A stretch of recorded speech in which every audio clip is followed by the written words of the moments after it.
Hello, I'm Isaac Hayes III, founder and CEO of Fanbase. And right now we're accepting investors in our $17 million round to revolutionize the future of social media.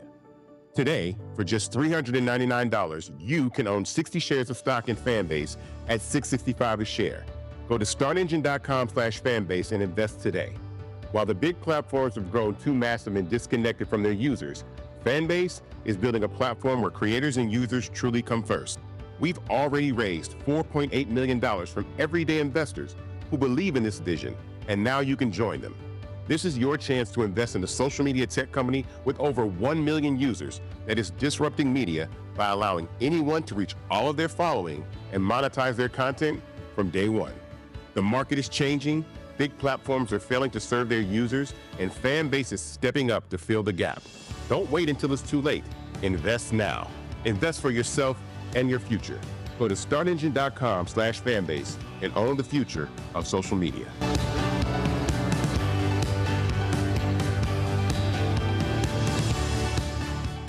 Folks, Black Star Network is here. Oh, no punches! I'm real revolutionary right now. Support this man, Black Media. He makes sure that our stories are told. Thank you for being the voice of Black America, Roland. Stay black. I love y'all. All momentum we have now, we have to keep this going. The video looks phenomenal. See, there's a difference between Black Star Network and Black-owned media and something like CNN. You can't be Black-owned media and be scared. It's time to be smart. Bring your eyeballs home. You dig?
Friday, February 7, 2025, coming up on Roland Martin Unfiltered, streaming live on the Black Star Network.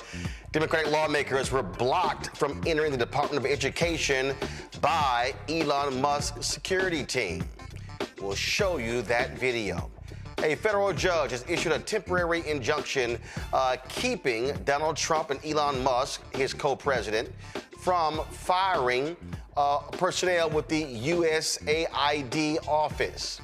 But while that's happening, they literally are removing the name of the USAID from the building, even though Congress has not gotten rid of the agency. We'll also discuss why federal workers should not take a buyout from Elon Musk.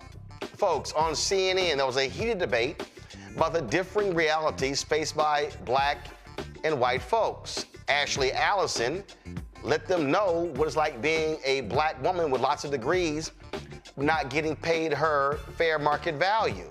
MAGA is not happy at all. We'll explain why they're idiots.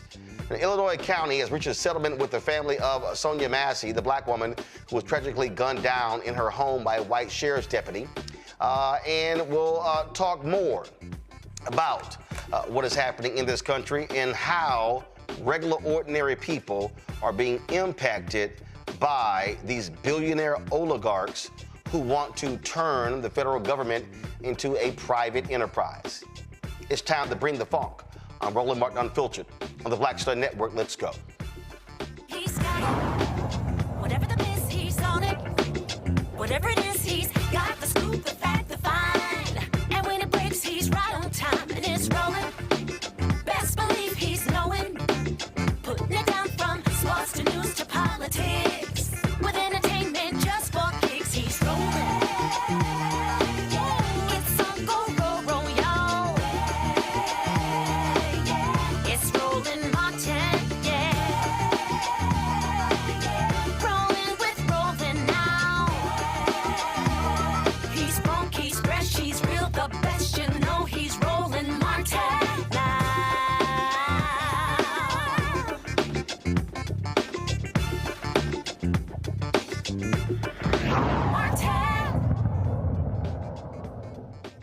Folks, multiple members of Congress were denied, Democrats, let's be real clear, Democrats were denied entry today to the Department of Education headquarters. Not only were they denied entry, but the Trump administration had deployed federal law enforcement officers to stop them from coming in. About 100 Democratic lawmakers showed up at the DOE building in D.C., and this was the exchange. Members of Congress. Article 1.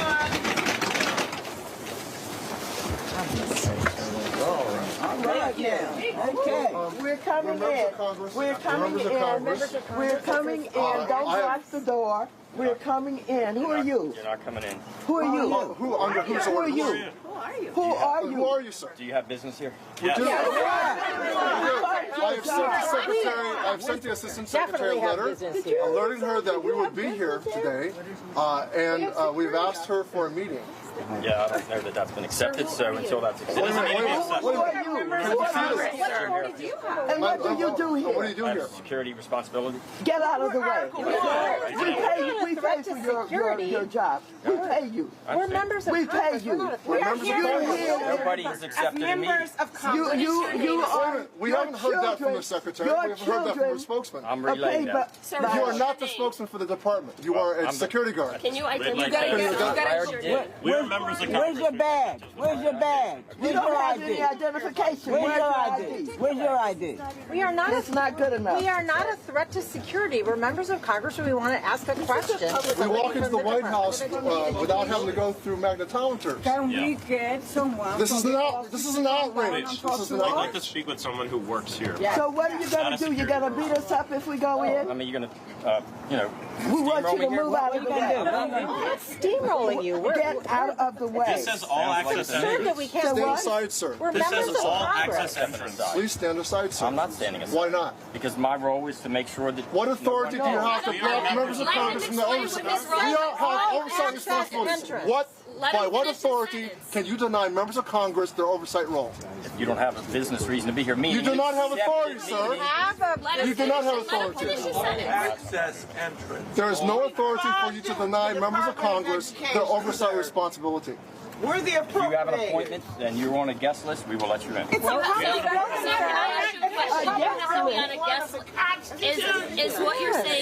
Is what you're saying? Or you have to have an escort. Let me Somebody ask come you a down to question. escort. Can I ask my question? Are you telling me today that you have to be on a guest list in order to come to the Department of Education? Either we are informed in advance if somebody's coming, or they You know were we were informed. coming. You were informed of this. 94 members of Congress. take you where you're going. Sir, 94 members of Congress signed a letter asking the acting secretary for a meeting and to answer a simple question. And she is apparently. I'm not aware of the meeting. So you have to be on a guest list to enter the Department of Education. Members of just Congress, explained we you don't have have to to be on a either guest be list. on a list in advance to have access, or if you're coming, then you have to let us know who your escort is. I don't know. That wasn't true last year. Did something change between last That's year? always been the procedure. No, it hasn't. I've walked into this building multiple times last year. I walked in. We were at least allowed to walk into that lobby, not stopped outside like this. It's no difference. I mean, you'd be stopped at the visitor's desk. We're Okay, trying let's to go. start the I'm Congress. doing that in advance. No. Why are you doing that? We're allowed to go to the We've visitor's got desk. 100 people out here. We're trying to These are save members of Congress. These are members of Congress. job. We're trying to save your job. You won't have a job if we don't help you. This is no You won't have any place to This is send a your public kids. institution. We're here speaking for a ton of kids from coast to coast that deserve a quality public education, and this department should stay open, and we want to share that Sure, the message. leadership department's working to do that. Yeah. We're not so sure. That's why we're here. That's what we want to talk to her about. Last year, we'd be able to walk in and go to that desk. I mean, the response I got right here, that doesn't sound like, Sir. it's not dangerous. I'm going to stop you right there.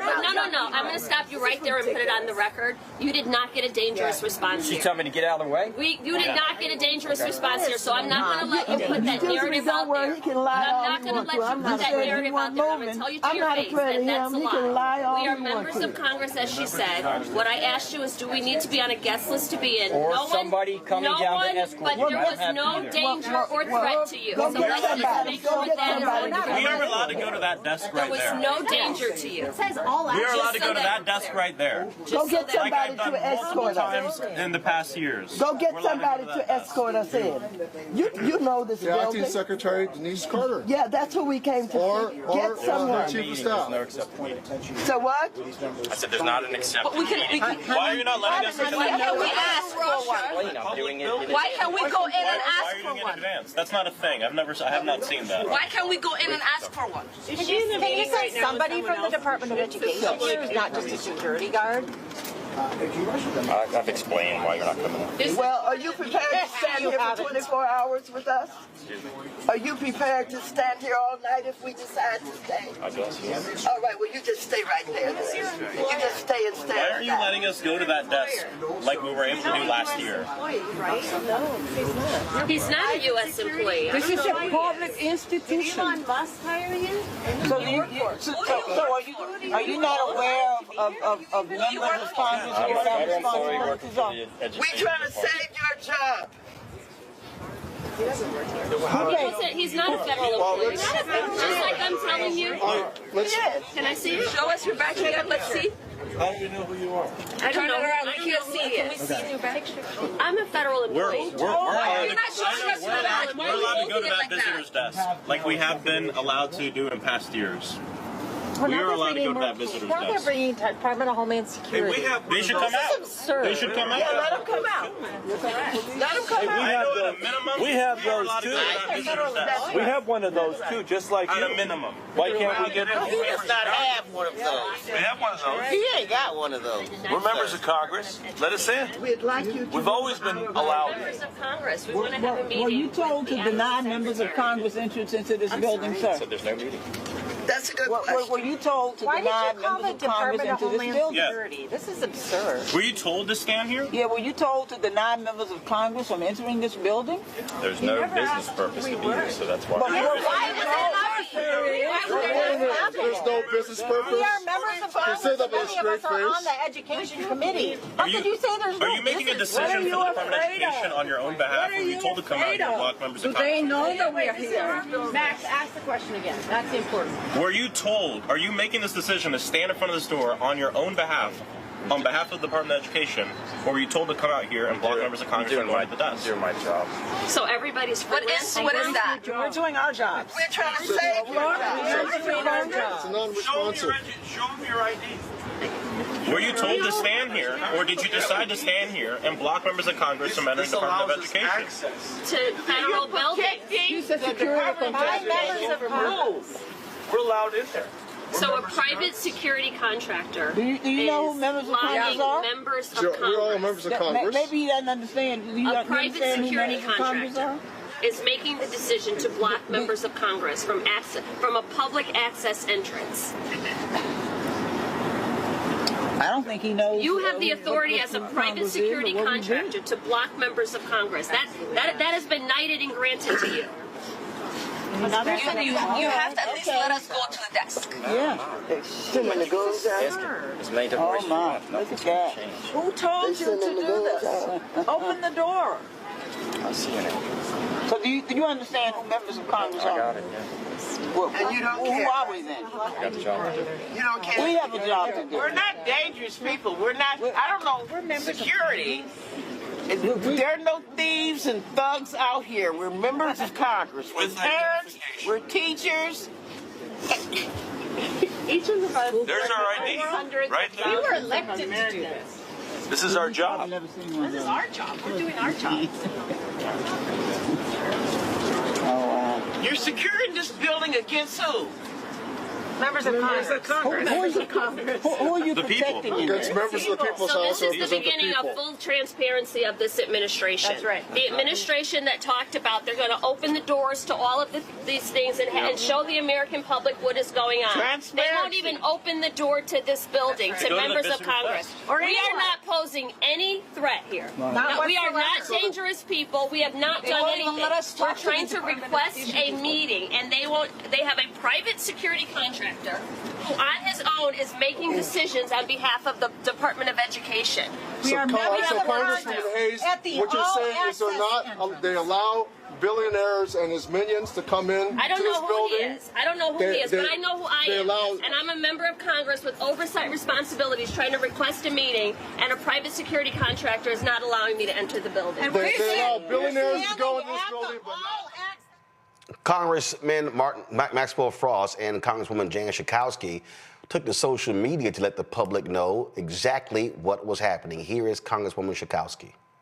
I'm standing in front of the Department of Education, and a group of members of Congress want to go in to discuss any plans that the president or Elon Musk may have to diminish the rights of students. What have they done? They have locked us out. And as I look inside, there are several policemen there to prevent members of Congress to go in, and a man standing in front of the door who won't even tell us who he is. This is disgusting. Congressman Maxwell Frost also live streamed exactly what was happening. Hey everybody, I'm here with multiple members of Congress. We're here to go to the Department of Education to fight for education, and they have locked the doors. They're not letting us in. It says all access entrance. There's this random guy out here who's refusing to let us in. His name is And right here, what's his name? His name is Jim Harefield. And right here, they have armed officers as well, acting like we're dangerous. A year ago, I'd be able to walk into this building and not be locked out. This is what they're doing. Elon is allowed in, but not you, not your elected representatives, not parents, not students. Elon can go in, his goons can go in, but not the representatives of the people. Folks, Congresswoman Summer Lee of Pennsylvania posted this. I went to the Department of Education to demand answers as Trump and Musk aim to dismantle it. Republicans never miss a chance to claim they are the defenders of children, but when it comes to making sure kids have an education that sets them up for success, they are nowhere to be found. Folks, this is happening all across Washington, D.C., but also across the country. What Donald Trump and his co-president, Elon Musk, have unleashed is a dictatorship. Literally, a coup is taking place right before us. Now, there are people out there who are on the right who say, oh, how dare you use the language of a coup. But do understand, the people who this one security guard denied entry to the place, and his name is Jim Harefield. He is the Education Department's Deputy Assistant Secretary for the Office of Facilities and Logistics. Now, here's what's crazy here. To suggest that he can prevent duly elected members of Congress from entering a federal building by saying, well, you need an escort, is utterly nonsensical. That's as if you or I decides to come to Washington, D.C., and if we go to the Cannon building or any of the buildings that house the House members and the Senate members, do understand, every single one of you has a right to walk into that one of those buildings, go through security, literally walk to the office of your member of Congress. So for me, in the 30th Congressional District of Texas, is Congresswoman Jasmine Crockett. I, as a constituent, have the right to decide to go to that building where her office is, walk in, walk to her congressional office, walk up to the desk of the assistant and say, I would like to speak with my congresswoman.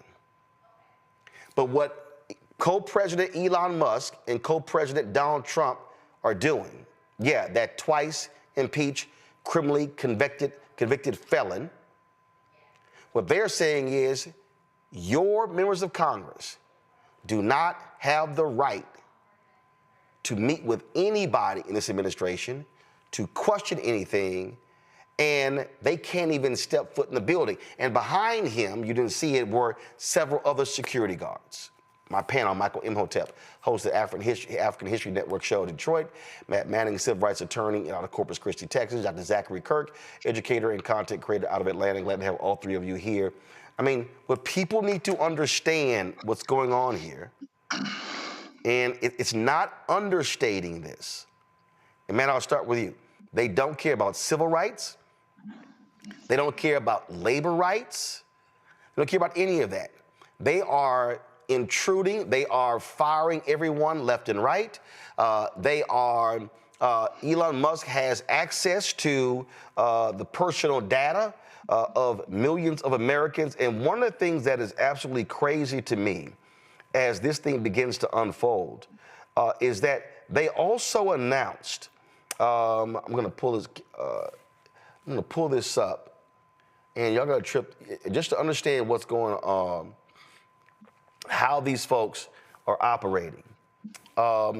They literally have announced that they're treating Elon Musk, the co-president, totally different than, frankly, anybody else. Let me pull this up here. Wait till y'all see this here. And that is, they were asked at the White House, if you want to know what kind of special dispensation he has, Matt, what they've decided, I'm going to show this tweet, so give me a second. Y'all won't believe, well, y'all probably, you will believe this because it's been happening. But they have designated Elon Musk as a special employee. So he's listed as a White House official says Musk is an unpaid government employee who is not a commissioned, I'm going to pull up in a second, but who is not a commissioned, let's see if I can still try to get this up so y'all can see it. Give me 1 second. While I'm trying to connect it, I want to go ahead and read it. He is a special government employee who is not a commissioned officer.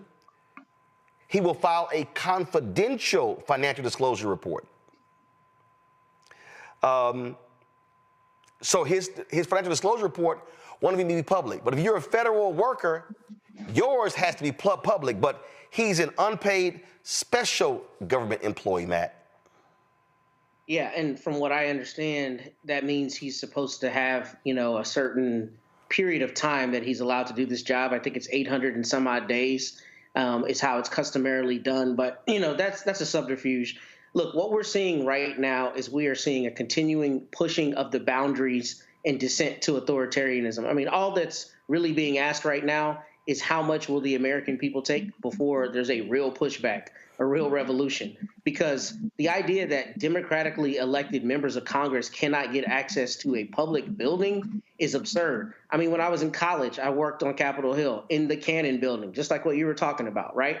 And what would happen? Constituents would come every day and go through security. They'd be vetted, and they'd go right to their public office. The fact that a dude in a polo is standing in front of these doors telling democratically elected people that they can't come into the building should be terrifying. But what's happening right now on Fox News is they're calling Maxine Waters and all of them unhinged and talking about how Trump and his policies have the Democrats scurrying, and they're spinning it to look like people we have elected to do our business are somehow doing something unhinged by trying to do that business.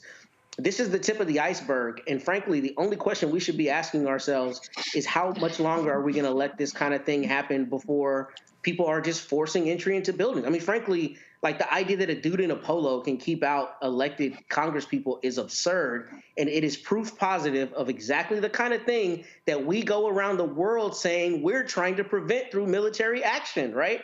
All the time. We go around the world talking about anti-democratic action and why the United States is here to save the day. And in real time, we are watching that exact thing happen in the United States when Elon Musk and his cronies are given full access to data that otherwise people with high security clearances would have access to. This is, I mean, it's unprecedented, but it's terrifying, frankly. And Michael, we absolutely know, we know 100% that if Democrats had blocked the doors and prevented Republicans from being able to enter any government building, Fox News, Megyn Kelly, Ben Shapiro, all of them would be going absolutely crazy 24 hours a day, 7 days a week. And so those thugs at those media outlets, they don't give a damn either. They all are a part of the same fascist system. Absolutely, and that's why Donald Trump took so many people from Fox News, white nationalist TV, and put them in his administration, like Caroline Leavitt, White House press secretary, like Pete Hegseth, Secretary of Defense. But I have to, I disagree with you a little bit, Roland. These Republicans in the Trump administration, they do care about civil rights. That's why they are specifically targeting them and erasing them. That's why he rescinded Executive Order 11246 from President Lyndon Baines Johnson in 1965, which is called affirmative action. They are specifically targeting it. Now, when we look at what's going on with the Department of Education, he signs an executive order to shut down what was created by Congress. This is Chapter 11 of Project 2025 deals with dismantling the Department of Education. This is what conservatives have wanted to do since President Carter signed it into law in 1979. And one of their arguments is that they feel, even though the Department of Education does not set curriculum, contrary to popular belief, they have been making the argument that the federal Department of Education is overstepping their authority when it comes to certain issues. And a lot of this has to go back to dealing with segregation and desegregating schools, things of this nature. So this is what we've been warning Black people about. And one of the things they want to do is they want to stop student loan forgiveness. Okay, and you're going to see them going after funding for HBCUs as well. We know under Biden-Harris, we got $17 billion for HBCUs from 2021 to 2024. You're not going to see anything like that coming from the Trump administration. So this is what we were warning people about. And even though the president can't technically dismantle a department that Congress created, but with Elon Musk controlling the Treasury payments, $6 trillion in Treasury payments, what happens if they just cut off funding to the Department of Education and starve it? These people don't care about the law. But as Dr. Greg Carr has told us a number of times, there are no rules. One of these days, we're going to learn that.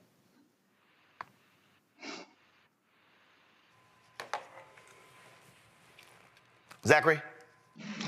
There are no rules. I agree 110% with Michael. Because if there are rules, it would be clearly made known that Elon Musk is in violation of the Hatch Act. Even as a special advisor who is unpaid or whatever the position that they've created for this man may be, he is in violation of the Hatch Act when he is sitting here doing 2,000 tweets in one day, as he did yesterday, while still being a part of a governmental agency. Even with limited responsibility to the Hatch Act, he's in violation. So what we're seeing is indeed a takeover, like Michael said, is a complete coup where we have this oligarch and his team, these multi-billionaires, coming in, dictating the needs and the wants and what's best for the American people, and a president who is co-signed to do it because he wants to ensure that he never went to jail in the first place for the crimes that he committed. So therefore, he was able to let these people buy their way into positions of power that they should have never been given. Congress has the oversight authority to monitor what's happening in governmental agencies like the Department of Education. The fact that these elected leaders, elected by the people, were not given the opportunity to go into a building to oversee what's happening in that building, especially when they're being bombarded with calls from their constituents, is shocking. It's shocking. And I think we're seeing an absolute, what many people are saying, a constitutional crisis slowly beginning to unfold. Well, absolutely. Again, they don't care about oversight. They don't care about anyone checking them. And so their whole strategy is to completely do whatever they want. And they want people, getting caught up in the games of DEI and other stuff. And what they're trying to do, they're making unilateral decisions as it relates to what needs to get funded. And again, outside of Congress. A little bit later, we're going to talk to Ben Dixon because they're trying to float this idea of taking government buyouts. Y'all, they don't exist. They don't exist. Congress hasn't authorized it. We're going to talk about that a little bit later. So lots to unpack on today's show. So we're going to get more into it, folks. When we come back, jobs report came. Y'all missed Joe Biden, huh? We'll tell you what the numbers look like. You're watching Roland Martin Unfiltered right here on the Black Star Network. Don't forget, support the work that we do. Join our Bring the Funk fan club. The goal is to get 20,000 of our fans contributing on average $50 a year. That's $4.19 a month, 13 cents a day. If you want to give via Cash App, use the Stripe app. This is the QR code right here. And so click Cash App for the payment. Send your check and money order to P.O. Box 57196, Washington, D.C. 2003 7-0196. PayPal is R Martin Unfiltered. Venmo is RM Unfiltered. Zelle, Roland at RolandSMartin.com. Roland at RolandMartinUnfiltered.com. We'll be right back. What's up, y'all? Look, Fanbase is more than a platform. It's a movement to empower creators, offering a unique opportunity for everyday people to invest in Black-owned tech, infrastructure, and help shape the future of social media. Investing in technology is essential for creating long-term wealth and influence in the digital age. The Black community must not only consume tech, we must own it. Discover how equity crowdfunding can serve as a powerful tool for funding Black businesses, allowing entrepreneurs to raise capital directly through their community through the Jobs Act.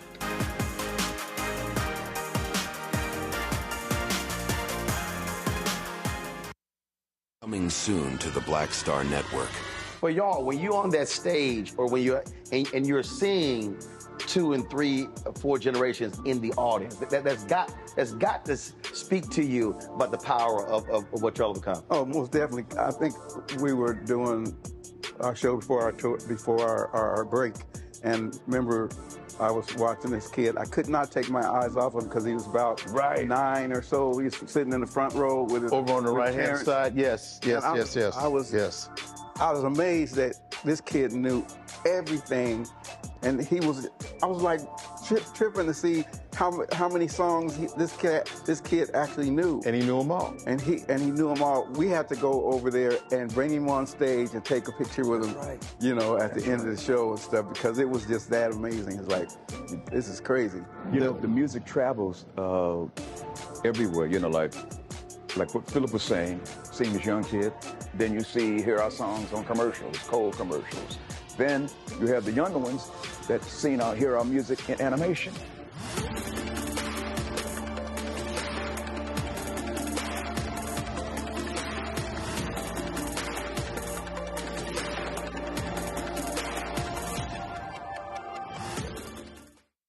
How you doing? My name is Mark Carey, and you're watching Roland Martin, unfiltered, deep into it, like pasteurized milk without the 2%. We getting deep. You want to turn that shit off? We're doing an interview, motherfucker.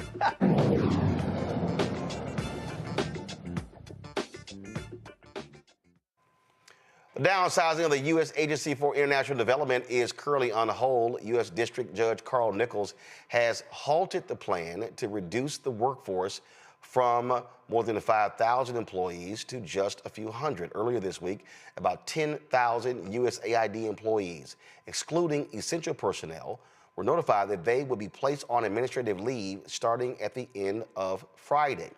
The American Foreign Service Association, representing 1,800 foreign service officers working with USAID, and the American Federation of Government Employees filed a lawsuit against the Trump administration on Thursday. The legal action came after the administration announced that thousands of USAID employees will be placed on administrative leave beginning at 11:59 p.m. on Friday as part of a broader initiative by Donald Trump and tech billionaire co-president Elon Musk, Department of Government Efficiency, which actually doesn't even exist, not a real department, to reshape the federal government. Speaking of jobs, folks, the U.S. added 143,000 jobs in January, fewer than economists expected, while the overall employment rate inched down to 4% from 4% to 4.1%. The black unemployment rate rose to 6.2%. For black men, it jumped to 6.9%. Black women stayed at 5.4%. Morgan Harper, the Director of Policy and Advocacy at the American Economic Liberties Project, joins us from Columbus, Ohio. And Morgan, I'm sure those black men who were just trumpeting Trump, wonder what they got to say now. Well, I mean, yeah, that is the biggest jump that we saw in these numbers is black men unemployment. The other group that we saw jump was Asian Americans. You know, as I say every month, Roland, when we talk about these numbers, it's important to note that it is just a spot in time. So we have to kind of see if this ends up being a trend. But certainly it is saying something that black men were the only group to see this high of a jump among all the different populations that are being surveyed. And so what were they expecting the job number to be? Was it exceed 200,000? And so what happened? Well, you know, it's not entirely clear. I mean, yeah, so they did have to revise down some of the job numbers from the end of this past year, but it did seem like this number wasn't too far out of line from what people were expecting, and the market's kind of reacting accordingly. And so, you know, I think the conventional wisdom here was if we were seeing numbers that were suggesting job additions of under 100,000, that probably would have been cause for a lot of alarm. Or if there were more than 200,000 jobs, then that also would have felt out of whack from what people were expecting. But based on this number in the 140,000 range, it's on par with what people were expecting. We did see also wage growth, but it's certainly not a sign of the economy is amazingly strong and we have nothing to continue to watch. I think there's going to be a lot of people that are going to have to, you know, myself included, that are going to continue to follow these numbers very closely, because there's obviously a lot of uncertainty that has entered the whole economy, as well as we have a new president who is making changes to economic policy pretty much every day. And so, you know, how businesses react to that, how consumers react to that in terms of their comfort level with spending in the face of that uncertainty and just flurry of activity kind of remains to be seen.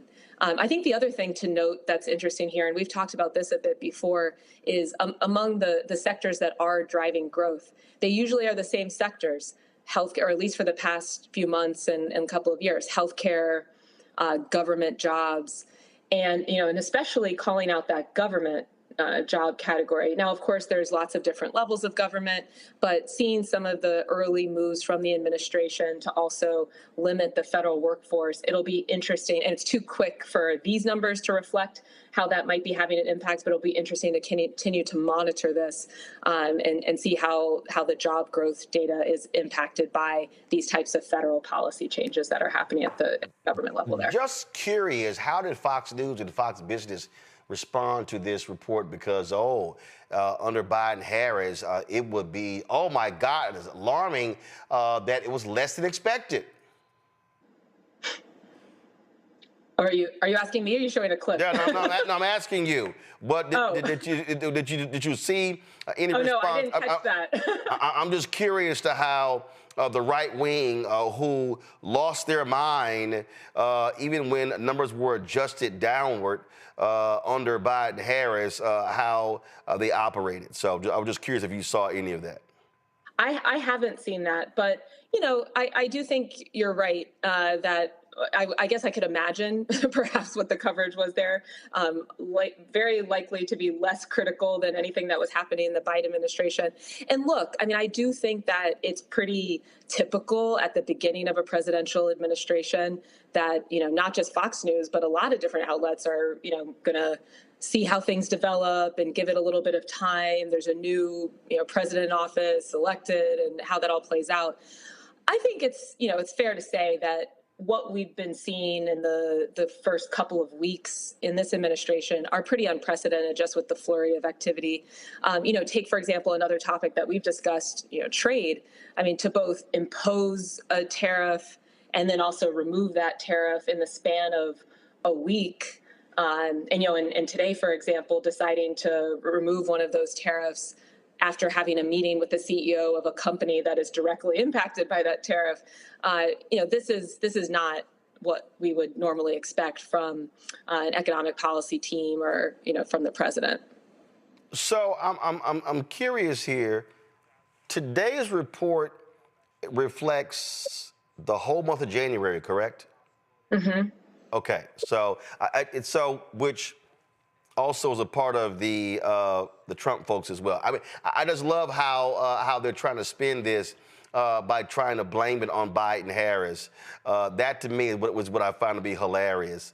But again, that's what they do. They will never ever actually accept blame. In fact, go to my iPod. This was Fox Business. Today's jobs report reveals the Biden economy was far worse than anyone thought and underscores the necessity of President Trump's pro-growth policies. And then they claim that they have been plugging in government jobs left and right to make the numbers look better. But the reality is the growth that we saw was actually in healthcare and retail. Yeah, and again, look, I mean, this is going to be, this is the time for a new administration to show they have presented a vision for the country of what's necessary to spur growth, just like you saw in that statement. And we'll see how that pans out. I think that it's, again, fair to say, I mean, this isn't a partisan observation, that there are a lot of people in the administration that are very tightly connected to Wall Street, big finance, and they have very different policy priorities from the average American, and certainly very different economic situation. So, today also we're seeing attacks on the Consumer Financial Protection Bureau, an agency that's returned billions of dollars to consumers all over the country. It has a budget of about $800 million, and it's not entirely clear, even if your goal is government efficiency, why that would be a target. But setting that aside, I mean, this is an agency that's actually putting money in people's pockets that they can then spend, buy things, spur the economy, and continue to keep businesses in good shape. So yeah, but the problem with that is that they hold big business accountable, and Republicans actually hate that. That's why they've never liked it. They always wanted to get rid of it because they don't like being held accountable. And so, and the last thing they want, these businesses, they don't want to see workers, Americans, consumers being taken care of. It's also why even Democratic billionaires wanted to get rid of Lena Khan at the Federal Trade Commission. And so, again, the money, whenever the money people on the Democrat and Republican side are agreeing to get rid of somebody, they probably are doing a great job. Well, and here's an interesting thing there too, Roland. I don't know if you've been seeing some of the observations from Steve Bannon, certainly one of the main leaders of MAGA movement. And he's been out there saying he doesn't agree with the big tech billionaires that seem to be running, including Elon Musk, that seem to be having not even disproportionate amount of influence. They are actually side by side in implementing the president's agenda, though not technically members of the government, and supports and thought that Lena Khan should have had more power. So yeah, it's very interesting. I think you're exactly right that we see on both sides of the aisle the corruption and the corruptive impact of money in politics and policy making. But then we're also starting to see these splinters where a lot of different types of folks are starting to call out some of this influence and actually holding some of these large businesses accountable that have been profiting enormously at the expense of the average worker, business owner, and a lot of communities. And ultimately now we're seeing the effects on democracy too. To that particular point, I want to play for you. I'd never ever play anything from Steve Bannon, but I want to play for you so people can understand what you were just talking about. Listen to this here. Neo-Brandesian when it comes to the Justice Department and antitrust. I think Lena Khan should have been given more power, should have been able to do more things. I think there's obviously a big problem. I think a big problem in Silicon Valley with, these are monopolistic powers that have gone from kind of market control and profits to really digital platforms and rent seekers. And so I'm a huge believer in that. Also a believer on taxes. The taxes are going to have, unless we can close the... Now he's saying that, so what he's laying out there, because he says that he's a true populist as opposed to conservative, Republican, and what's happening is these tech folk, what they're really doing is they are desperately trying to turn the federal government into private, like a privately run company. And so when you listen to their language, when you listen to them lay out things that need to be done, this is the concern. And so, and what they're trying to do is in many ways different from even what some Wall Street folks do. And so it's very interesting when you listen to it. And I received give me 1 second, I'm gonna pull it up. As a matter of fact, I'm gonna send this to you, Morgan, because I think you're gonna really enjoy this. There was a document that I received that sort of explained this, that I thought was really, really interesting and compelling. Give me 1 second. So I can't airdrop when I'm connected to the Roku, but now I'm, let's see here. Let's see, where is it? Let me see the document. And so give me 1 second. Almost there. So this is what I'm seeing is that what we're seeing is what is called a private takeover of government. And it says the report outlines a troubling shift happening in the U.S. government where Elon Musk and his allies are consolidating power over critical federal agencies and infrastructure. What started as an effort to make government more efficient has turned into something bigger, much bigger, a private takeover of key government functions. And so it lays out, what's going on. But this is the key right here. Unvetted, inexperienced hires under 25 years old have been given control over key government functions through DOGE. Many of them come from Silicon Valley neo-reactionary movement, a radical ideology that opposes democracy and supports a tech CEO-run government. We're going to hear a lot more about that neo-reactionary movement. And that's really, I think, what jumps out here that we have to be paying attention to. And folks like Peter Thiel and others, they are so hell-bent on Bitcoin and crypto because they want to impact it. They want, frankly, they don't want the supremacy of the American dollar. So these folks are not the same, and I know it may sound crazy, as traditional Wall Street folks. I think that's right, but so there's a lot to unpack, and so I don't know how much we're going to do on that today. But I think the point that these guys are a different breed than your run-of-the-mill Republican is absolutely right. How do we know? Steve Bannon, who is certainly has identified as a conservative for his entire life, I believe, is calling them out as a major problem for the security of the United States. That tells us something.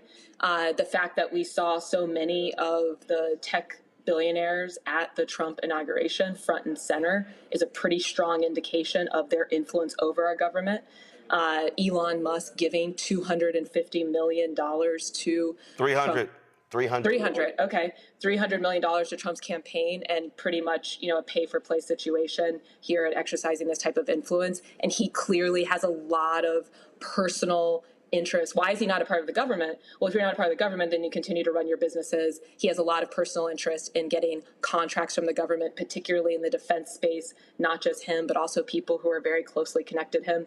For example, in Ohio, our state government is giving a contract to a drone defense company, the owner of which is close friends with Elon Musk and also the brother-in-law of Matt Gaetz. So, there's a tangled web that has been woven that we all need to be paying attention to and start to understand the different strands of, because this is a major, major threat. The only thing and this is where I would think probably a whole different conversation is on the dollar and how much it has served us to have the dollar be considered the reserve currency for the entire globe.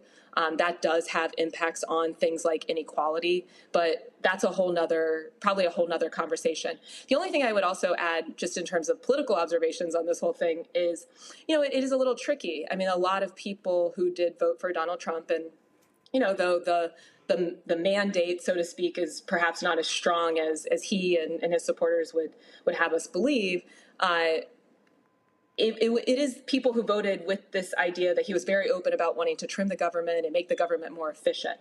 So I think that's where it's going to be very hard for people to follow, well, is it this more efficient that we're getting rid of certain agencies like the CFPB? Is that duplicative? But we have to stay really focused on what are each of these agencies doing?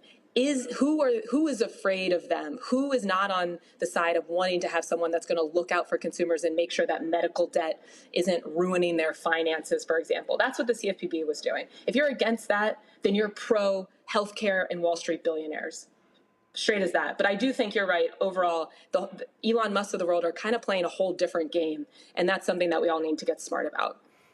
Well, absolutely. Very quickly. And listen, it is about consolidating power, and it's about them, again, being in control. It's how they want to use AI, and they want to cut everybody except themselves. Yeah. I mean, I do think that there is look, I'm not saying that there's no one that's in the administration who genuinely wants to make government more efficient. Me, for example, I'd love to make government work. I've worked in the federal government. There's certainly room to make things more efficient, streamlined, but it doesn't appear that that is the main goal of some of these early actions. Again, how do we know? I mean, take, for example, something like USAID, $40 billion budget. The defense budget is $800 billion. And is on its way to $1 trillion. Yes, half of which, and this isn't Morgan making this up, this is all publicly reported. You could look at Department of Defense documents, half of which almost is going to defense contractors. This is crazy. And so if you're serious about addressing government spending, look at that. P.S. Healthcare is twice as much money for the federal government going to healthcare as to defense spending. So what are we talking about? Immediately putting people who are doing good health projects. And again, a whole different conversation about what we're doing with USAID and how much of it we should be doing. But we are being told that this is about government efficiency. And if you're talking government efficiency and you're not talking the billions and billions of dollars that are being spent on healthcare, or the billions and billions of dollars that are being spent by the government on defense that are going directly to huge monopolists, then you're not being serious about efficiency. And we need to be absolutely clear about that.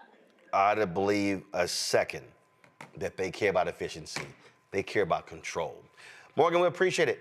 Thanks a lot. Thanks for having me. Ellen Weintraub, chairwoman of the Federal Elections Commission, is refusing to step down from her position after the convicted criminal in chief tried to fire her. Weintraub received a letter on January 31st informing her that she had been removed as a member of the FEC Commission, effective immediately. This comes after the Orange One has decided to fire anyone who is not loyal to his racist agenda. White House Principal Deputy Press Secretary said it's not up to Weintraub if she remains on the commission. FEC commissioners serve staggered 6-year terms with 2 seats subject to an appointment every 2 years. 1 seat is now vacant. Commissioners are nominated by the person in the Oval Office and confirmed by the United States Senate. But let me also explain to you how shameful, despicable these people are. Donald Trump removed the commander of the Coast Guard. And if you want to know how callous and ridiculous these people are, they informed that woman that not only are you out of your job, called her up and had told her she had 3 hours to get out of her house. This is what I'm talking about here, Michael, in terms of how they're operating and how they think. To say, not only to remove you from your job, you're out 3 hours. 3 hours, woman had to pack up and leave.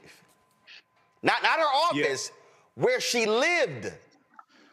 Yeah, and from my understanding, the initial letter she was given gave her up to 60 days to move, but something changed. And this is just petty, vindictive Donald Trump. Now, the reason that was given for her firing was they said that she was focusing too much on DEI, diversity, equity, and inclusion. But to my knowledge on this, they really couldn't cite any specific instances. Of course not. Of where she was actually violating any policies or anything like that. No, the problem is she's a woman. The problem is she's a woman. She's a white woman, but she's a woman. The woman spent 36 years in the Coast Guard. 36 years in the Coast Guard, and then they were like, you're out. And then because under the guise of we trying to end a lot of this government housing for retired military personnel. But it's important for people to understand when you look at the changes that are taking place, the executive orders and different things like this, policy changes, you see a commonality of them using DEI to wipe out policies, to revoke executive orders, to shut down government entities, departments. And they don't have to give an example, but they're using that as an excuse. They'll also say something promotes Marxist theology or Marxist ideology, and then they'll say the Green New Deal. Okay, but they use DEI across the board, and all this is laid out in Project 2025. This is one of the things that they explain. So go ahead. No. So I mean, this is why. This 2024 presidential election, the stakes were higher than ever. Okay, so this is going to get worse. This is the fight of our lifetimes. But Zachary, I dare say, I'm gonna play this soundbite. This is what they did not like. Listen. We currently have nearly 40% women enrolled at the Coast Guard Academy. I'm really excited about the talent and the diversity that I see coming through the academy. My daughter is in the Coast Guard as a lieutenant, and there is just nothing but opportunity for her and all of the men and women that have joined the service. I'm really excited about the future as we look. Zachary, here's the reality. They want white heterosexual men. That's what they want, white, heterosexual, Christian men. They want white, heterosexual, Christian, right-wing men. who are also undereducated. That's what they want serving, and they want to ensure that all of the opportunities given to Americans through the military benefit that group of people. I agree 100%. And that's what you're seeing reflected in the policies that are being pushed by this president and the rhetoric, the very dangerous rhetoric, as Michael said, that he's using. And understand these racists. Give me 1 second. Remember earlier in the week, we told when Trump all of a sudden began to attack South Africa. Mm-hmm. Okay. Give me 1 second. Pull up the breaking news banner.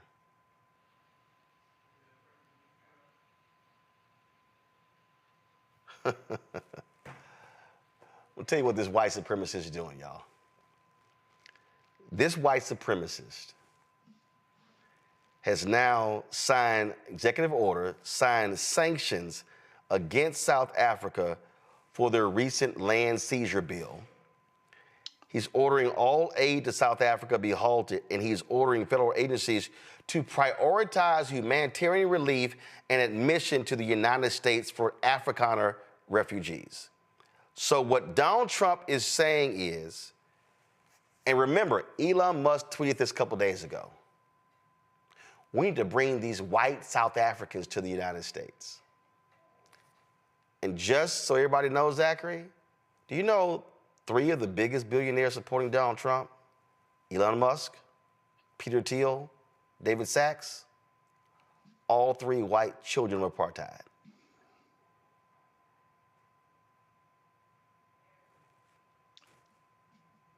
That's shocking that in the same week that our president and our government decided to deny continuing to fund humanitarian aid and relief to the people of Gaza, a land that he got on a national stage and said that he wanted to take over to further colonize. He is now also saying that he wants to give financial recompensation to Afrikaners in South Africa.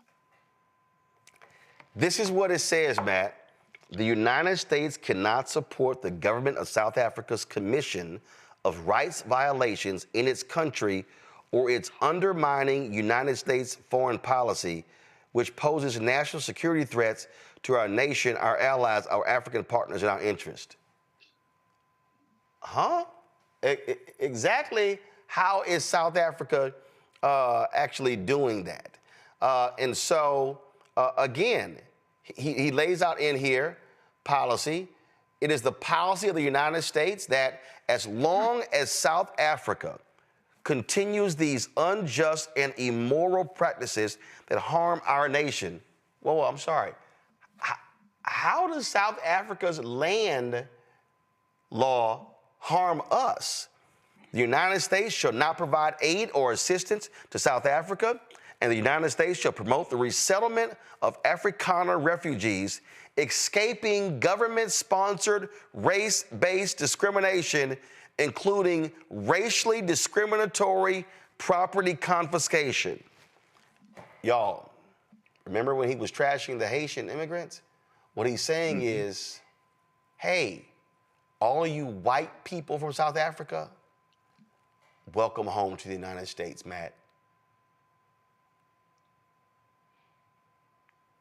How are 334 million people being held hostage by 2 dudes? That's what's happening right now.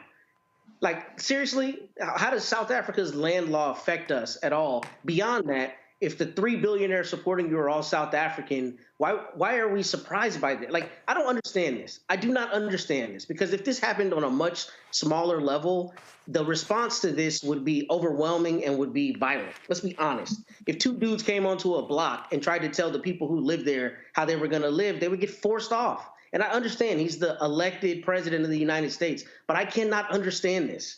How are we sitting here trying to apply rationalization to the patently irrational? What is the response beyond revolution? I don't understand it. Like, seriously, what do we do? Because it does not make sense to me that 2 people are holding an entire country hostage in a country that purports to have a history of standing up against tyrants. This is patent tyranny. I mean, I don't understand what we do beyond taking different action, because I don't understand how we're at this point, and I don't understand how we're all allowing it to continually being pushed out, the bounds, right? That's why all these executive orders are coming out. It's all about testing the law and seeing how far you can go, and the courts are not going to respond quickly enough. I don't understand like how this is happening and how we're watching it happen in real time and we're not responding differently. First of all, it's happening, and this is for all of you folks, FBA, B1 or not, who sat here and said, oh, y'all are shills, y'all are all in the pocket of the Democrats, y'all are all covering up. And so, oh, he's going to make America great again. And so what happens? Casey loses in Pennsylvania. Sherrod Brown loses in Ohio. Okay? That's 2 seats right there. Then you have the other losses. So the Democrats lost the Senate. You had you had political gerrymandering in North Carolina. Those 3 seats in North Carolina, that's how Republicans have the majority in the House. And so you have no lever of government that can actually hold them accountable. Because the Republicans, they ain't saying nothing. And they're not going to say anything. No, they're encouraging it. Yes, they're not going to say a word. Yeah, and many of them are cowards. Many of them are afraid of Donald Trump. They're afraid of the 1,500 domestic terrorists that Donald Trump gave a pardon to and released. But let me just tie a few threads together. This makes perfect sense. The reason why, if you go back, I think it was 2018 when Donald Trump was president before. He wanted white folks to come in. He said, why are we having people come from S-hole countries like Haiti and things like this? He said, why can't we have more people come from countries like Norway? Okay, he wanted to increase the numbers of white immigrants coming to this country. He talked about in October 2024, I think it was, he put out a video. This is leading up to the November election. He put out a video saying that he would give reparations in this country to white people that were harmed when it came to discriminatory practices in the United States. Okay, when he was president before, he accused South Africa of taking land from the white South Afrikaners. At the same time, this is the same accusation he's making against Cyril Ramaphosa, the president of South Africa. He just made that accusation a few days ago, and Ramaphosa said we're not doing that. So he doesn't need evidence. He just puts the lie out and then puts this out. And after they cut USAID, after they shut down USAID, okay, and for those who say we shouldn't give humanitarian aid to other countries, that's less than 1% of federal spending. Okay, that's only about $40 billion. Federal spending, annual federal spending is $6 trillion for those that don't understand math. USAID was instrumental in dismantling apartheid in South Africa. Now you got this white supremacist, at one point, illegal immigrant, according to his brother, Elon Musk. And now many people think Elon Musk is the real president. Now they put sanctions on South Africa and they want to bring white South Africans here. This makes perfect sense. And I wish Dr. Greg Carl was on this show right now. He'll give a whole dissertation. This is the white nationalism, not white nationalism and Christian white nationalism. This is a white supremacist wet dream come true. This makes perfect sense. But again, Zachary, numerous times I laid out on this show. I'm sorry, not even just on this show, just real simple. Everything that's going on, every single thing that's going on. There it is. I laid out right here. I tried to explain to people. First of all, in 2009, when I was waiting to go on CNN with John Avlon, I laid out in the book, John and I were talking, and I said, John, I want you to understand something. We're living in the beginning stages of white minority resistance. He was like, the same John Avlon who's now in Congress. He's like, Roland, what do you mean? I said, well, white America, even though they represent a majority of the country, at that time, I think the number was 63, 67, I forgot what it was. I said to him, I said, they are about to lose their minds. I said, they are about to show their true colors. They are about to go crazy because they cannot handle 2043 when America is going to become a nation that's majority people of color. And I said, you are about to see the reaction. For the last 16 years, that's what we've seen. Great replacement theory. Elon Musk is constantly tweeting about birthing rates and how America has low birth rates and how white European countries, they're not having enough children because they're freaking out that it's too many black people and Latinos. We can't have this. Germany, exact same thing. Angry with African immigrants.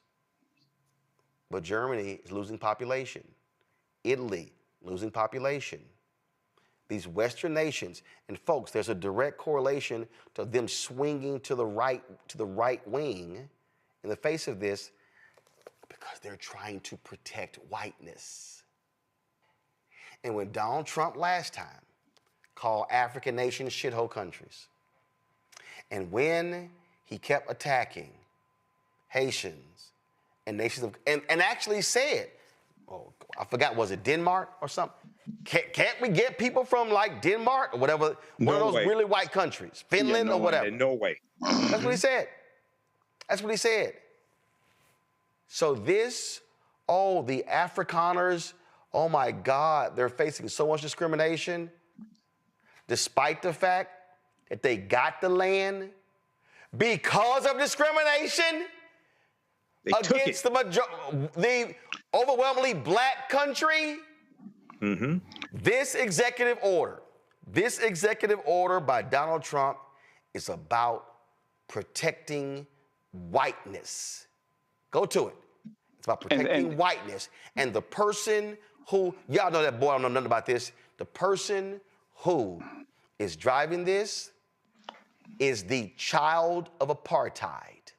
The man who became of age in the racist apartheid system in South Africa, Elon Musk. And what federal agency played a huge role in ending the racist apartheid system in South Africa? USAID. Y'all, we told y'all about this. We told y'all what these white supremacists were trying to do. We kept saying it, but way too many folk, nah, we gonna pick the couch. Nah, we gonna sit this one out. We gonna teach y'all a lesson. Really? Really? It's actually happening, folks. White supremacists and white nationalists are in control of the government. And do understand, did we tell y'all the other day, with regards to one of Elon Musk's tech guys who was fired because of racist tweets? Mm-hmm. Did y'all see what happened today? Did y'all see? Did y'all see where Donald Trump? Did y'all see where his Vice President, J.D. Vance? Did y'all see what happened? J.D. Vance came out with tweets saying, you know what? I really think he needs to be rehired. I just think that, you know what? This is the Mediaite story. J.D. Vance angrily defends call for Doge to rehire racist troll who called to normalize Indian hate. And he just made a mistake.